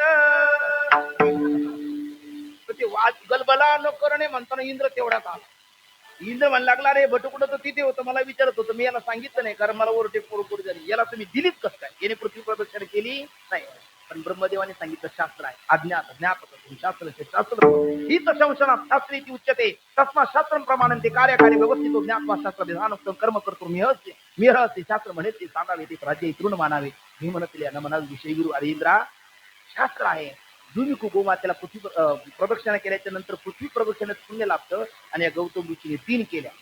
इंद्रालाही मान्य झालं, पण इंद्राने मनामध्ये खोट ठेवली. गौतमाला सांगितलं, आजवरी होती आमची आता झाली, तुमची कन्या दान करताना सांगितलं. इंद्राच्या मनात कपट आहे, निगराणी ठेवा. चंद्राने सहाय्य केले, एकमेका सहाय्य केले. चंद्राने बाग दिली, इंद्र गौतम ऋषी गेले. इंद्राने छल कपट केलं, आणि गौतमाच्या गैरहजेरीमध्ये इंद्राने छल करून अहिल्याचं पातिव्रत्य भंग केलं. महर्षी गौतमाने ते बघितलं, बरोबर. आणि गौतम ऋषीने इंद्राला शाप दिला, सहस्त्र भगत तुला पडतील योनीच्या आकारात. पण इंद्राला उशाप दिला, सहस्त्र नयन तू होती. आणि माता अहिल्याला शाप दिला, तुला पती आणि परपुरुषातला फरक कळत नाही, काय दगड झालीत काय, शिळा होऊन पडतील. तिला उशाप मागितला, म्हणजे त्रेतायुगात प्रभू रामचंद्र येतील, आणि त्या प्रभू रामचंद्राच्या चरणाच्या धुलीचा स्पर्श होता, तुला पुन्हा आपलं मूळ रूप प्राप्त होईल. आणि मग प्रभू रामचंद्र पुढे गेले. ते म्हणले, मी पाव नाही लावणार, कारण मातृदेवो आमची भारतीय संस्कृती आहे. स्त्रीला भोग्य म्हणून पाहणारे पाश्चात्य लोक आहेत, आणि मातेला वंदनीय पाहणारे आपण भारतीय आहोत. काय मातृदेव भव हे आपल्या भारतीय वेदातलं पहिलं वचन आहे, आणि मातेचं स्थान देवापेक्षाही महान आहे. स्वामी तिन्ही जगाचा आई विना भिकारी, अशी आम्हाला शाळेत कविता होती. दुसरी कविता होती, गेमाय भू तुझे मी फिडीन पांग सारे, आणि न आरतीला हे सूर्य चंद्र तारे, असं माझ्याबद्दल म्हटलेलं आहे. मग ती आई मी पाय नाही लावणार, पण तिचा उशाप जर हा असेल तर त्यांनी चरण असा वर धरला, मागून पवनदेव आले, धू झटकली, आणि पुन्हा त्या स्त्रीची बाई. हा देवाचा महिमा, हा देवाचा महिमा आहे. दगडाची बाई केली, बरोबर. आता इकडे बघा, म्हणजे अन्याचं त्याला म्हणतात, अन्याचा करतो महिमा, अन्याचं अन्यात रूपांतर. एका स्त्रीचं स्त्रीमध्ये रूपांतर केलं प्रभू रामचंद्राने, देवाने केलं. आता पुढे चला, आमची माऊली ज्ञानोबराय येते, आणि कानावर शब्द पडले, मला वाटतं तुम्ही आनंद घेऊ शकता. श्री ज्ञानदेव श्री तुकाराम, श्री ज्ञानदेव श्री तुकाराम. ताळी ताळी. श्री ज्ञानदेव श्री तुकाराम, श्री ज्ञानदेव श्री तुकाराम, श्री ज्ञानदेव श्री तुकाराम, श्री ज्ञानदेव श्री तुकाराम. पुण्यवंत व्हावे टाळी टाळी. संतांची जाती संतांची असते, आहे का? तुम्ही जर इथे टाळी वाजण्याकरता आळस केला तर देव हात ठेवणार नाही. देवाच्या मनात आलं आमचे निवृत्ती बाबा वक्ते म्हणायचे, देवाच्या भस्मात टाळी वाजण्याकरता आळस केला तर पुढचा जन्म स्पेशल टाळ्या वाजण्याकरता घ्यावा लागतो. त्याच्यामुळे टाळाटाळी करू नका, सर्वांनी बोला, आणि सर्वांचा आवाज, आता एकदा आवाज ऐकू द्या आम्हाला. श्री ज्ञानदेव श्री तुकाराम श्री ज्ञानदेव श्री तुकाराम. वा माता वा वा. आवाज आवाज सर्वांचा टाळी वाढा. श्री ज्ञानदेव श्री तुकाराम. वा वा वा. श्री ज्ञानदेव श्री तुकाराम. जय हो जय हो. हरि बोल. श्री ज्ञानदेव श्री तुकाराम. श्री ज्ञानदेव श्री तुकाराम. बोला.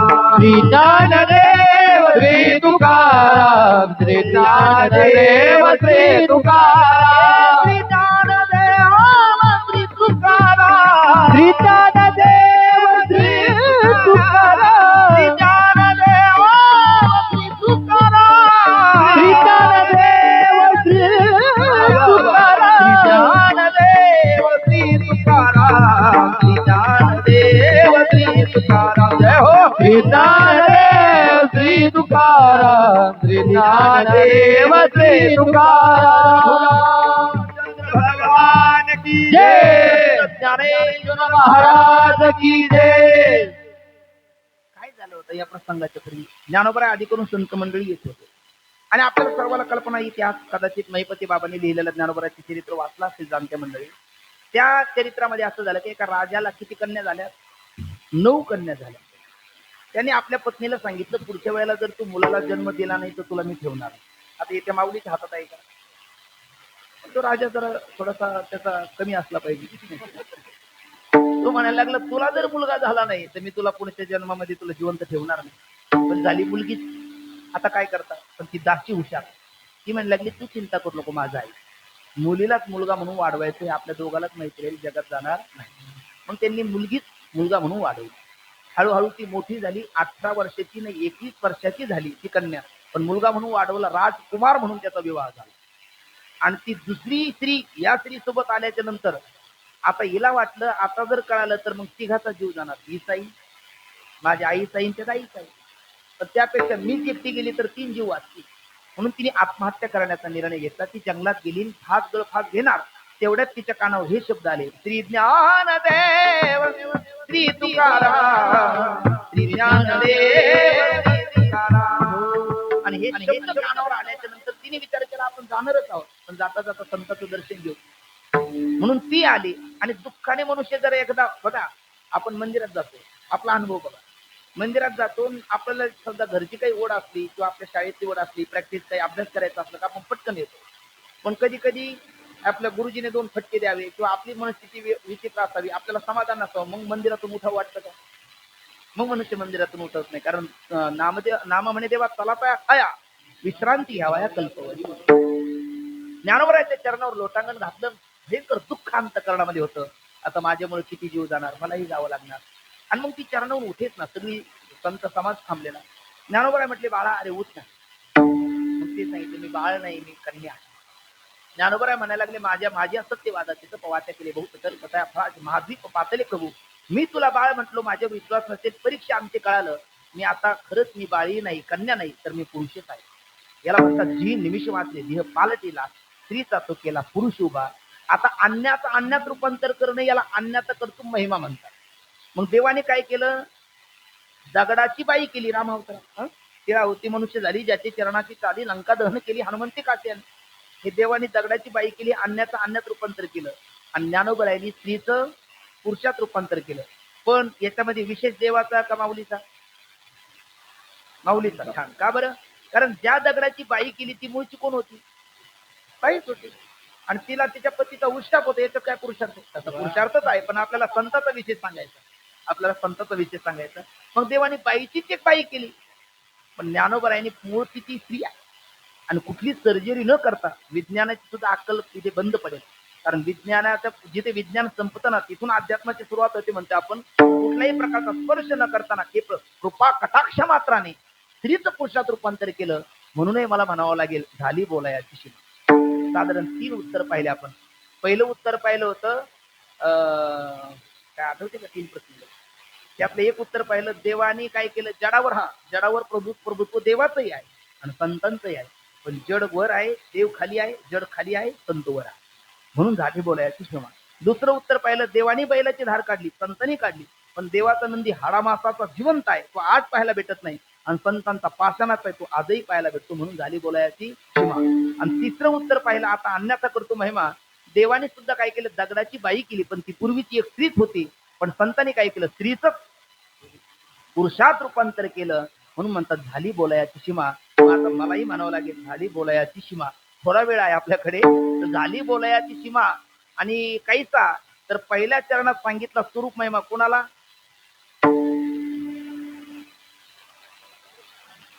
उत्तम अधिकारी. कोणते विद्यार्थी म्हटलं होतं आपण, अनेक विद्यार्थी आहे ना.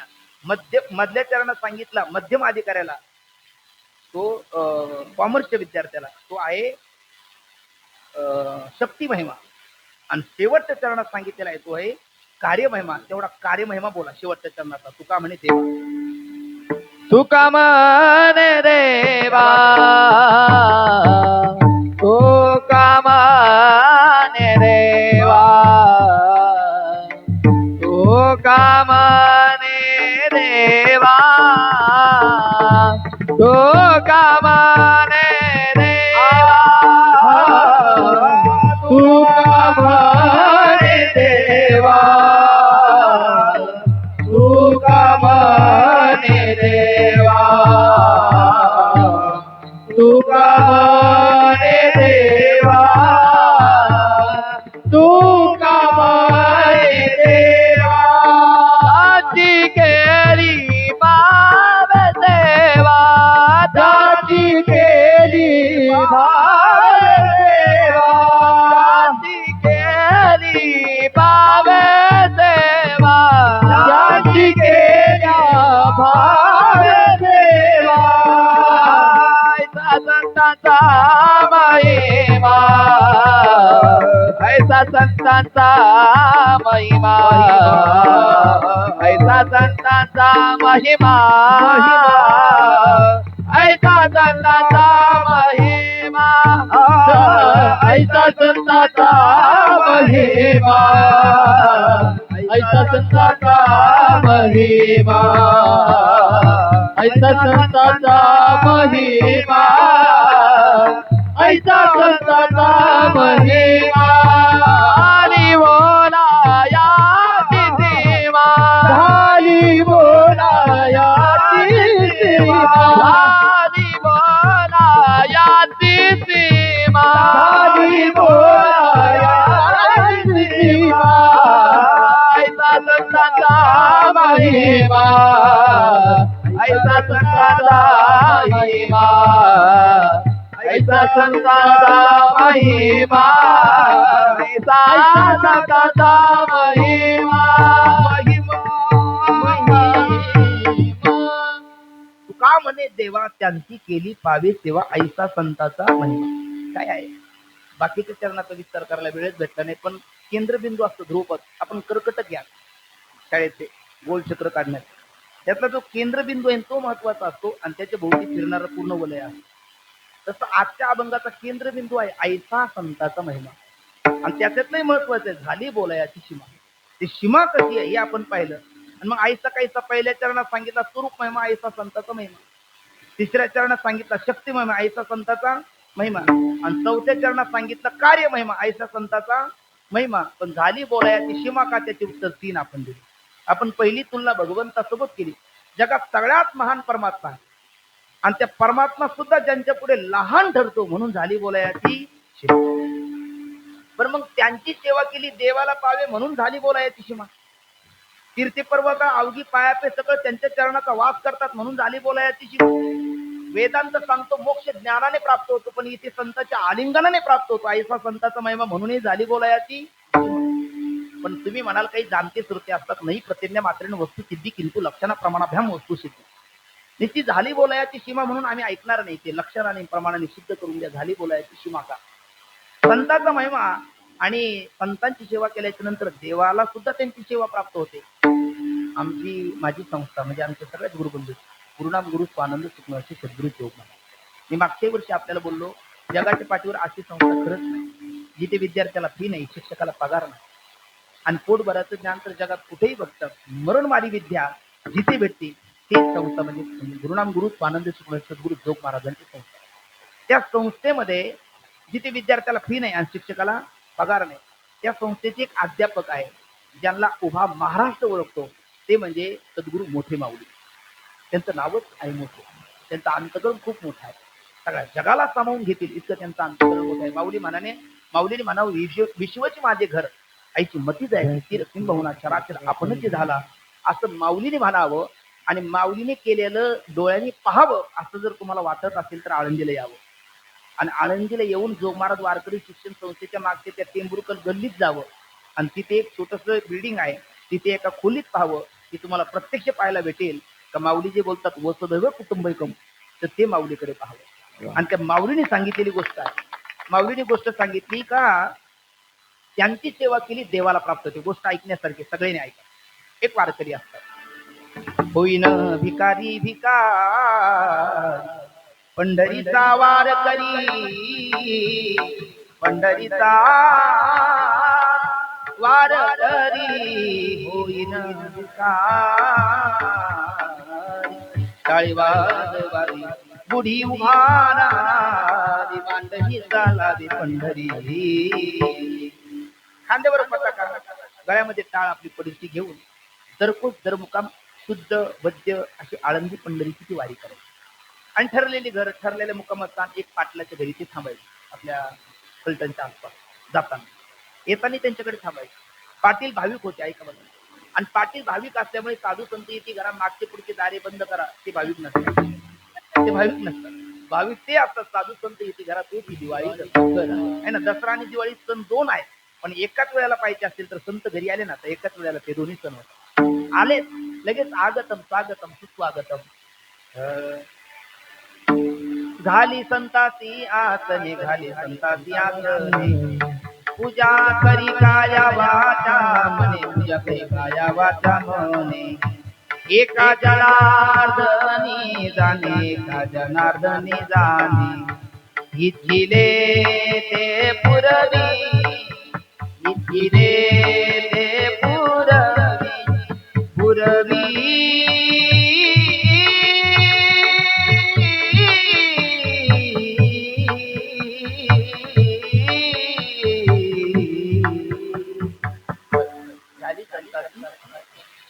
घरी आल्याच्या नंतर त्या वारकऱ्याचे चरण धुतले, औक्षण केलं आणि घरात नेलं आणि जेवण झालं. दुसऱ्या दिवशी पूजा केली. वारकरी पंढरीच्या पुढच्या दिशेला निघाले. पाटलाचा नियम होता, कुठलंही पीक पिकलं घरात तर ते पहिले वारकऱ्याच्या द्वारे नैवेद्य पांडुरंगापर्यंत पोहोचायचा. वारकरी परतीला आले, नैवेद्य पोच झाला की मग आपण स्वीकारायचं, तसं नाही. मग त्या वर्षी आंबे पिकले. पाटलांनी वारकऱ्याकडे पातेलच भरून आणलं. वारकरी म्हटले, हे बघा आता शरीर थकलेला, एवढी नेऊ शकत नाही, 5 नेतो.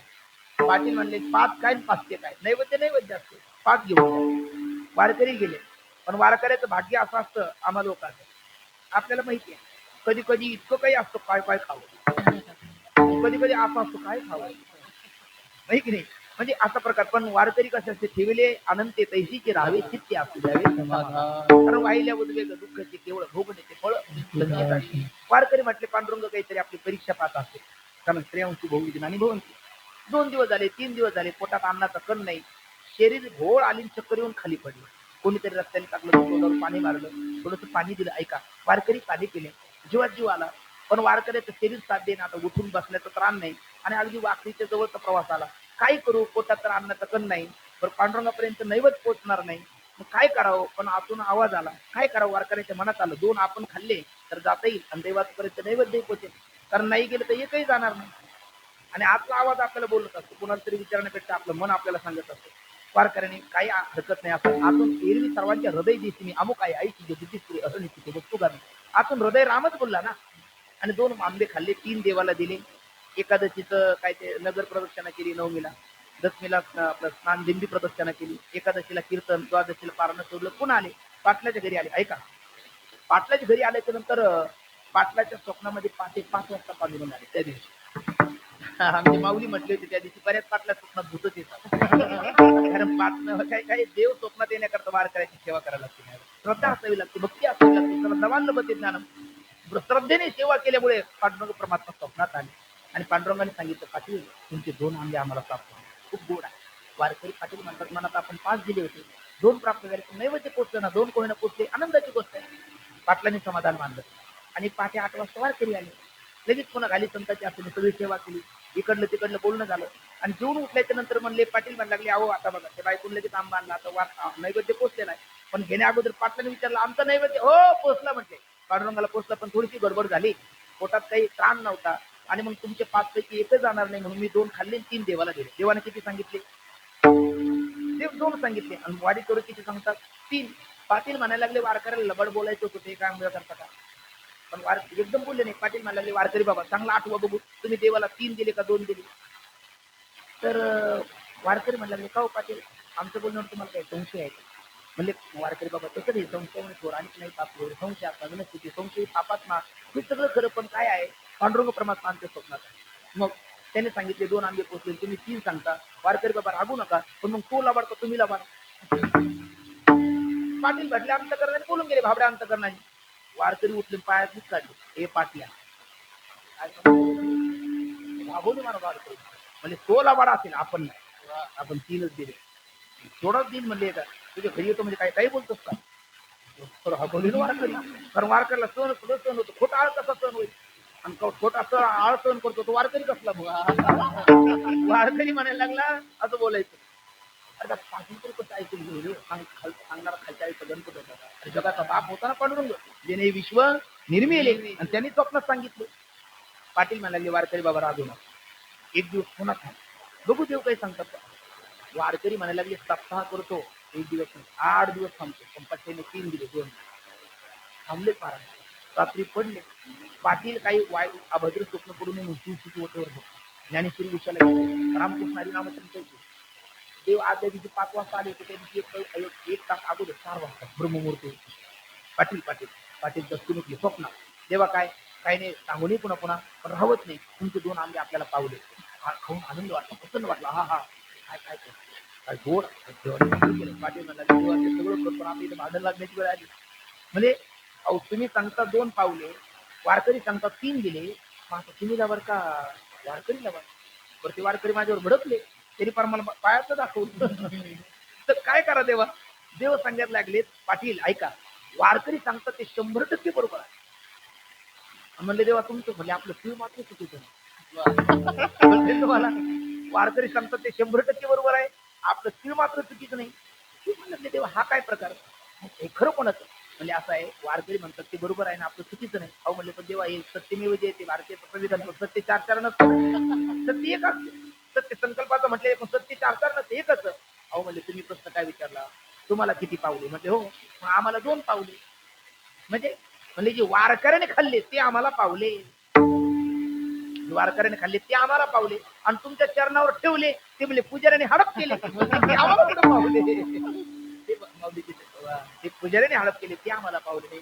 मला दृष्टांत संपलं, तुका म्हणून देवा त्यांची केली काळजी. आई बाप खरं सांगू, ही जी आळंदीची माऊलीची लेकर आहेत, यांची तुम्ही मनाने सत्यांत करण्याची सेवा करा. माऊलीकडे वेगळा अभिषेक करण्याची गरज नाही. विठाला विठाला विठाला विठाला विठाला विठाला विठाला.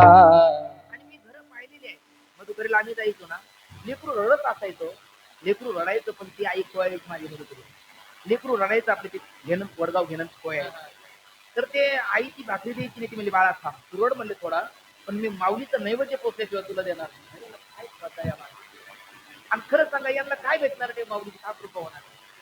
आपले काही श्रद्धावान लभते देणार, आपली श्रद्धा खुपली नसावी. भांडवल गाठी तरी विश्वास भालो ते झालो निश्चित न पाहे मागील ते वाचे. आपली श्रद्धा पाहिजे. श्रद्धावान लभते ज्ञानम तत्प्राप्त इंद्रिया ज्ञानम लब्ध्वा परामशांती नचिरेना विगच्छति. आपण श्रद्धापूर्ण अंतकरणाने देवा काय आहे, देव कुठे आहे? आपल्या भावनेत देव आहे. ते एक उत्तरेचं भजन आहे, मध्यम दर्जे के वश में है भगवान, भाव के वश में है भगवान, भाव नहीं तो मंदिरों में दिखता बस पाता, भाव नहीं तो मंदिरों में दिखता बस पाशा भाव होय तो पाषाण में प्रगट होय भगवान भाव के वश में भगवान भाव के वश में भगवान. आणि हरिप्रसाद माऊली तेच सांगत नाही का भाऊबळे आकळे एरवी नाकळे करतरी आवळे तैसा किंवा देवा कारणे भाव तस्मात द्यावे न लगे फार वित्त झाले एक चित्त तरी बहुत एवढ्यासाठी नका करू आता अर्थात तुका म्हणे देवा आणि त्यांची केली पावे सेवा भावनेने केली तर त्या वारकऱ्याची सेवा संतांची सेवा कोणाला प्राप्त होते देवाला. म्हणून झाली बोलायाची सीमा 3.5 कोटी तीर्थ आहे. माझ्याकडे 5 मिनिटं आहे थोडस आपण ठरलो होतं 10 मिनिटं अगोदर पण आता नाही शक्य थोडस. तर असं आहे तीर्थ म्हणजे 3.5 कोटी तीर्थ आहे. कारण 3.5 कोटी रोम आहे शरीरात आणि 3.5 कोटी प्रत्येक रोमात एक पाप दडलेला आणि त्या पापाचा निवृत्ती करण्याकरता 3.5 कोटी तीर्थ या घरावर आहे. पण ते 3.5 कोटी तीर्थाची नावच आपल्याला माहिती आहे. बरं जाणं शक्य नाही शरीर बळ नाही. पण ज्ञानोबरायांनी सोपं साधन सांगितलं का तीर्थी जे तरी भोवणी ती घडती समुद्र अवगाहने ना तरी अमृत रथस्वादेरी रथ जगात ते सगळ्या तीर्थाचं स्नान एका सागराचं स्नान केल्याच्या नंतर सगळ्या तीर्थाचं स्नान होतं. पण तेही पुढे शक्य आहे तर काही करू नका. तीर्थे तया खाया किती पुनीत व्हावया पर्वकाळ पाया तळी वसे वैष्णवा. म्हणून तीर्थे पर्वकाळ अवघी पायाचे सगळं. पर्वकाळ कोणते पर्व विशेष भागवत धर्मी नरसिंह जयंती रामनवमी वामन जयंती कृष्णाष्टमी उत्तम उत्तम शिवरात्री किती झाली 5 झाली. आणि आजचा कोणता पर्वकाळ आहे आता तर चालू रामनवमी हा त्याचा एक पर्वकाळ आहे. असे 5 पर्वकाळ मुख्य त्याचे कपिलाष्टची गजे आहे अनेक आहेत पण हे 5 मुख्य पर्वकाळ 3.5 तीर्थ आपल्या जीवनात दोषापनयन म्हणजे अमांगल्य घालवण्याकरता आणि गुणाधान म्हणजे पावित्र्य संपादन करण्याकरता संत चरणाचा आश्रय करतात. आणि तीर्थाची तीर्थ तोच झाला एक मोक्षतेने दर्शने किंवा थोरलं उदाहरण द्यायचं झालं तर ज्ञानोबाची पायी मिठी घाली गंगामाई नामा म्हणे तोडाबाई ज्ञानदेव सर्व ठाई. म्हणून तीर्थे पर्वकाळ अवघी पायाचे सकळ आणि तुका म्हणे देवा त्यांची केली पावे सेवा. हे तर झालं आलिंगन घडेल मोक्ष सायुज्यता काय आहे हे आज बिलकुल वेदांत सांगितलं आणि मी वेदांत थोडाही नाही सांगितलं मला रात्री झोपू आता माझा स्वभाव आहे. कारण मी रोज विचार करायची पाठात कल्पना आहे डॉक्टर बाबाची जी शिवाय बाबांची कृपेने ती माझ्याकडे आहे. रात्र दिवस माया ब्रह्म आयुष्य हेच चालू असतं. पण ते थोडंही नाही सांगितलं तर मग ते एखाद्या आईला काय होतं लेकराला ते लहानपणी काही वेळ दिलं नाही तरी तिने वेगळं काही जेवण केलं का मुडशी ते लेकराचं दुःख तसा प्रकार होतो. त्यामुळे 5 मिनिटं मी वेदांत सांगणार जास्त नाही पण जीवाचे कान करून ऐका. विठ्ठल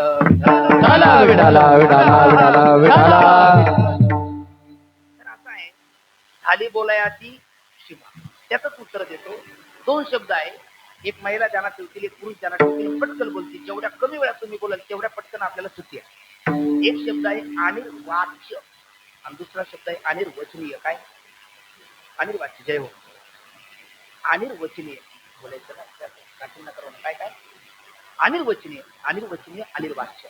मग अनिर्वाच्य काय आणि अनिर्वचनीय काय तर अनिर्वचनीय आहे माया आणि माया कार्य जगत आणि अनिर्वाच्य कोण आहे अधिष्ठान ब्रह्म. अधिष्ठान ब्रह्म हे अनिर्वाच्य आहे आणि माया माया कार्य जगत हे अनिर्वचनीय आहे.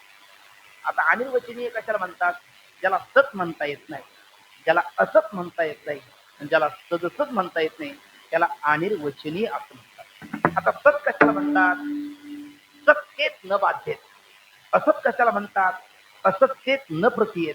आणि सदसत कशाला म्हणतात 2 विरोधी धर्म एक समय आलशेती करून एका अधिकरणात राहत नाही त्याला सदसत विलक्षण म्हणतात.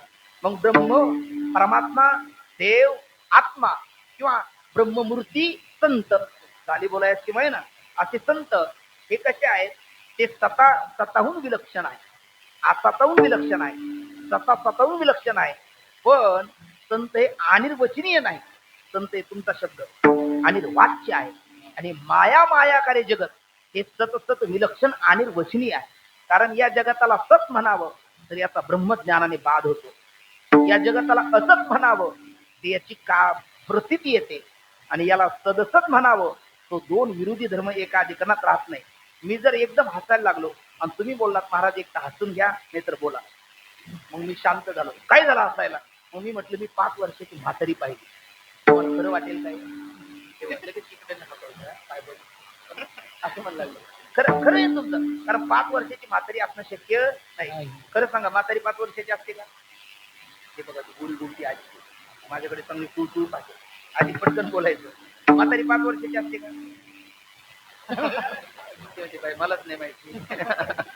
नाही नाही, म्हातारी 5 वर्षाची असेल का सांगा ना. आणि जी 5 वर्षाची आहे तिला म्हातारी म्हणेल का?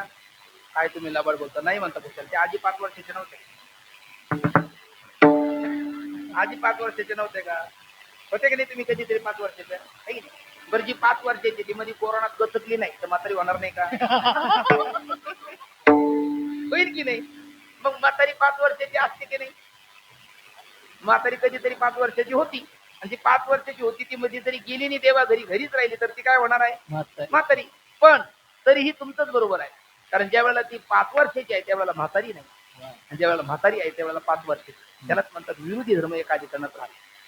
आणि मग असं ज्याचा बाध होतो म्हणून सत म्हणता येत नाही, प्रतीत येते म्हणून असत म्हणता येत नाही, दोन विरोधी धर्म एका अधिकरणात राहत नाही म्हणून सदसतही म्हणता येत नाही. मग म्हणता काय? सदसत विलक्षण अनिर्वचने कोण? माया आणि मायाकारी जगत. पण ज्यांचा झाली बोलायची सीमा ते सदसत विलक्षण अनिर्वचनीय नाही. तुमच्याकडे शब्द माऊली असं म्हणलं कसं करू मी केलं बघा बरं का, मी रागवेल तुमच्यावर. कोणता शब्द आहे तुमच्याकडे? बरोबर, अनिर्वाच्य. ज्याचं वचन त्याचं निरूपण करता येत नाही, कारण शब्दाचे पोच तिथपर्यंत नाही. खरं तर बाप वस्तू शब्द स्मरण आणि प्रसिद्ध अमृताचा विषय अर्था नाही. अमाघरी धन शब्दाची सरत्ने शब्दाची क्षत्रिय यत्न तो शब्द व्यवहित पदार्थाचं ज्ञान करून देतो, अव्यवहित पदार्थाचं ज्ञान करून देतो. आता शब्द अवघड असले तरी 1 मिनिटं ऐका. व्यवहित म्हणजे दूर देशातला, भूतकाळातला किंवा भविष्य काळातला, त्याला व्यवहित म्हणतात. स्वर्गाचं ज्ञान आपण ऐकतो का दिसतो? स्वर्ग आपल्याला ऐकतो, दिसत नाही, त्याला व्यवहित म्हणायचं. राम रावणाचा झालेला युद्ध किंवा राजे शिव छत्रपती किंवा पुण्यश्लोक राजमाता अहिल्यादेवी होळकर अशा पूर्वसुरूंनी जे कार्य केलं ते सुद्धा आपल्याला प्रत्यक्ष पाहायला भेटतं. ते त्यांनी केलेल्या घटना का आपण ते ऐकून म्हणजे इतिहासाचं ज्ञान आपल्याला परोक्ष होतं, स्वर्गाचं ज्ञान आपल्याला परोक्ष होतं. आणि संतांनी केलेली भविष्यवाणी, काल परवाच भविष्यवाणी झाली. आपलं जे विठ्ठल स्थान आहे उत्तरेत, त्यांनी भविष्यवाणी केली की नाही, पण तेही आपल्याला परोक्ष आहे. म्हणजे शब्द आपल्याला व्यवहित पदार्थाचं परोक्ष ज्ञान करून देतो आणि अव्यवहित पदार्थाचं परोक्ष अपरोक्ष करून देतो. आहे कळालं परोक्ष, आणि तूच आहे कळालं अपरोक्ष. तुम्ही गोष्ट ऐकली असेल, विचार सगळा दावा आहे ना परोक्ष, आणि तूच दावा आहे अपरोक्ष आहे ना. ब्रह्म काय आहे? ब्रह्म आहे परोक्ष, आणि तत्वमसी ते ब्रह्म तूच आहे अपरोक्ष. असं अव्यवहित पदार्थाचं परोक्ष अपरोक्ष आणि व्यवहित पदार्थाचं परोक्ष ज्ञान करून देतो. पण खरं सांगू, एवढं जरी शब्दाचं सामर्थ्य असलं तरी संतांचं वर्णन करायचं म्हटलं तर शब्द कमी पडतो. म्हणून संतांचा महिमा तो बहु दुर्गम, शाब्दिकाची काम नाही येते, म्हणूनही झाली बोलायची सीमा. कारण अहो वेदांतामध्ये मोक्ष ज्ञानाने प्राप्त होतो, आणि ब्रह्ममूर्ती संतांनी आलिंगन दिलं तर आलिंगने संताची दिव्य झाली माझी काया, मस्तक हे पायावरी त्यांच्या ठेविता. हे महात्म्य संतांचा असल्यामुळे ते आलिंगन घडे, मोक्ष सायुज्याचा जोडे, म्हणून ऐसा संताचा महिमा झाली बोलायाची सीमा. आता सगळे मला सांगतो महाराज झाली बोलायाची सीमा. त्यामुळे मी आता तुमचा अंत पाहणार नाही. अत्यंत गोड कीर्तन आपण श्रवण केलंय. माझ्या माता भगिनी, आपण सर्व ज्येष्ठ नागरिक आणि विशेषत्वाने माझ्या भोवताली असणारी ही सर्व आमच्या आळंदीकर गुरुबंधू, आपल्या सर्वांच्या साह्याने ही सेवा भगवत चरणी आपण समर्पित केली आहे. एकदा वर हात करा, आपण तिन्ही भजन एकदा सगळ्यांनी, मागचे पुढचे आणि मागच्या वर्षी सारखं 1 मिनिटा करता माझ्या सगळ्या माता वर्ग म्हणतील नामदेव जनाबाई. आपण सगळ्या पुरुषांनी म्हणायचं सोपन काका मुक्ताबाई. हार घेणार या पुढं पटकन. सगळ्या महिला काय म्हणतील? नामदेव जनाबाई. तुम्ही काय म्हणणार? सोपन काका मुक्ताबाई. ज्यांचा आवाज जास्त येईल त्यांना बक्षीस आहे. बापू कुठे गेले? आवाज खरं आहे ना? बक्षीस आहे की नाही यावर्षी? हो नाही म्हणा मोठे नाही. हो आहे. ज्यांचा आवाज जास्त येईल त्यांना बक्षीस आहे. अगोदर विठोबा रुक्माई होईल, वर हात खाली घ्यायचे नाही. त्याला हार घालणारे पुढे या. विठोबा रुक्माई होईल आणि नंतर लगेच त्याला जोडून महिला मंडळ म्हणतील नामदेव जनाबाई, पुरुष मंडळी बोलेल सोपान काका मुक्ताबाई. हरी विठोबा रखुमाई, विठोबा रखुमाई, विठोबा रखुमाई, विठोबा रखुमाई. रखुमाई विठोबा रखुमाई विठोबा टाळी, टाळी. रखुमाई विठोबा रखुमाई विठोबा रखुमाई विठोबा रखुमाई विठोबा रखुमाई महिला मंडळ नामदेव जनाबाई सोपन काका सोपन काका मुक्ताबाई नामदेव अरे एक मिनिट, एक मिनिट. तुम्ही काही नाराज आहात का देव बाळूबाबाला सांगेल तर बाळू मामाला गेलं तर उरकून घ्या म्हणून काय गेले बंधाला आळस करायला लागले. माझं ऐकतील मामा ऐकणार की नाही ऐकणार रामकृष्ण वर हात जय हो. आणि आता मात्र आपण पुढे म्हणू ज्येष्ठ पुरुष मंडळ महिला मंडळ मागे म्हणते कारण हे आपला कधीच आवाज निघू देत नाही खरं एक होत वरात खरं सांगायचं माऊली हे आपण घरी बोलायला लागलं ते म्हणतात गप्पा तुम्हाला काही हे बघा, मान्य केलं ते कारण खरं सांगा घरात आवाज निघू देत नाही. जय हो आई राम राम. आवाज आवाज आवाज आवाज महिलाचा वाढला हे पुरुषाचा वाढला. जय हो माऊली नामदेव जनाबाई सोपन काका मुक्ताबाई नामदेव जनाबाई सोपन काका मुक्ताबाई नामदेव जनाबाई सोपन काका मुक्ताबाई नामदेव जनाबाई सोपन काका मुक्ताबाई नामदेव जनाबाई सोपन काका मुक्ताबाई नामदेव जनाबाई सोपन काका मुक्ताबाई नामदेव जनाबाई सोपन काका मुक्ताबाई नामदेव जनाबाई सोपन काका मुक्ताबाई माऊले माऊले माऊले माऊले माऊले माऊले माऊले माऊले ज्ञानेश्वर माऊली मी बघितलं आता खरं सांगतो बापू तुम्हाला काही चिंता करायची गरज नाही माझा निर्णय झाला नाही हो इकडला आवाज वाढला तिकडला वाढायचा इकडला वाढला तिकडला वाढायचा त्यामुळे काही निर्णय झाला नाही. बघा ती म्हणतात जय जय विठ्ठल जय जय विठ्ठल विठ्ठल जय जय विठ्ठल बोलिले कुरे वेडे वाकुडे उतरे कराच महापराध महाराज तुम्ही सिद्ध नाही विचारिला अधिकार म्या फुला कराच महापराध महाराज तुम्ही सिद्ध तुका मने जाणे स्वराला का पाया बैकी करा कराच महापराध महाराज तुम्ही सिद्ध देव तुकाराम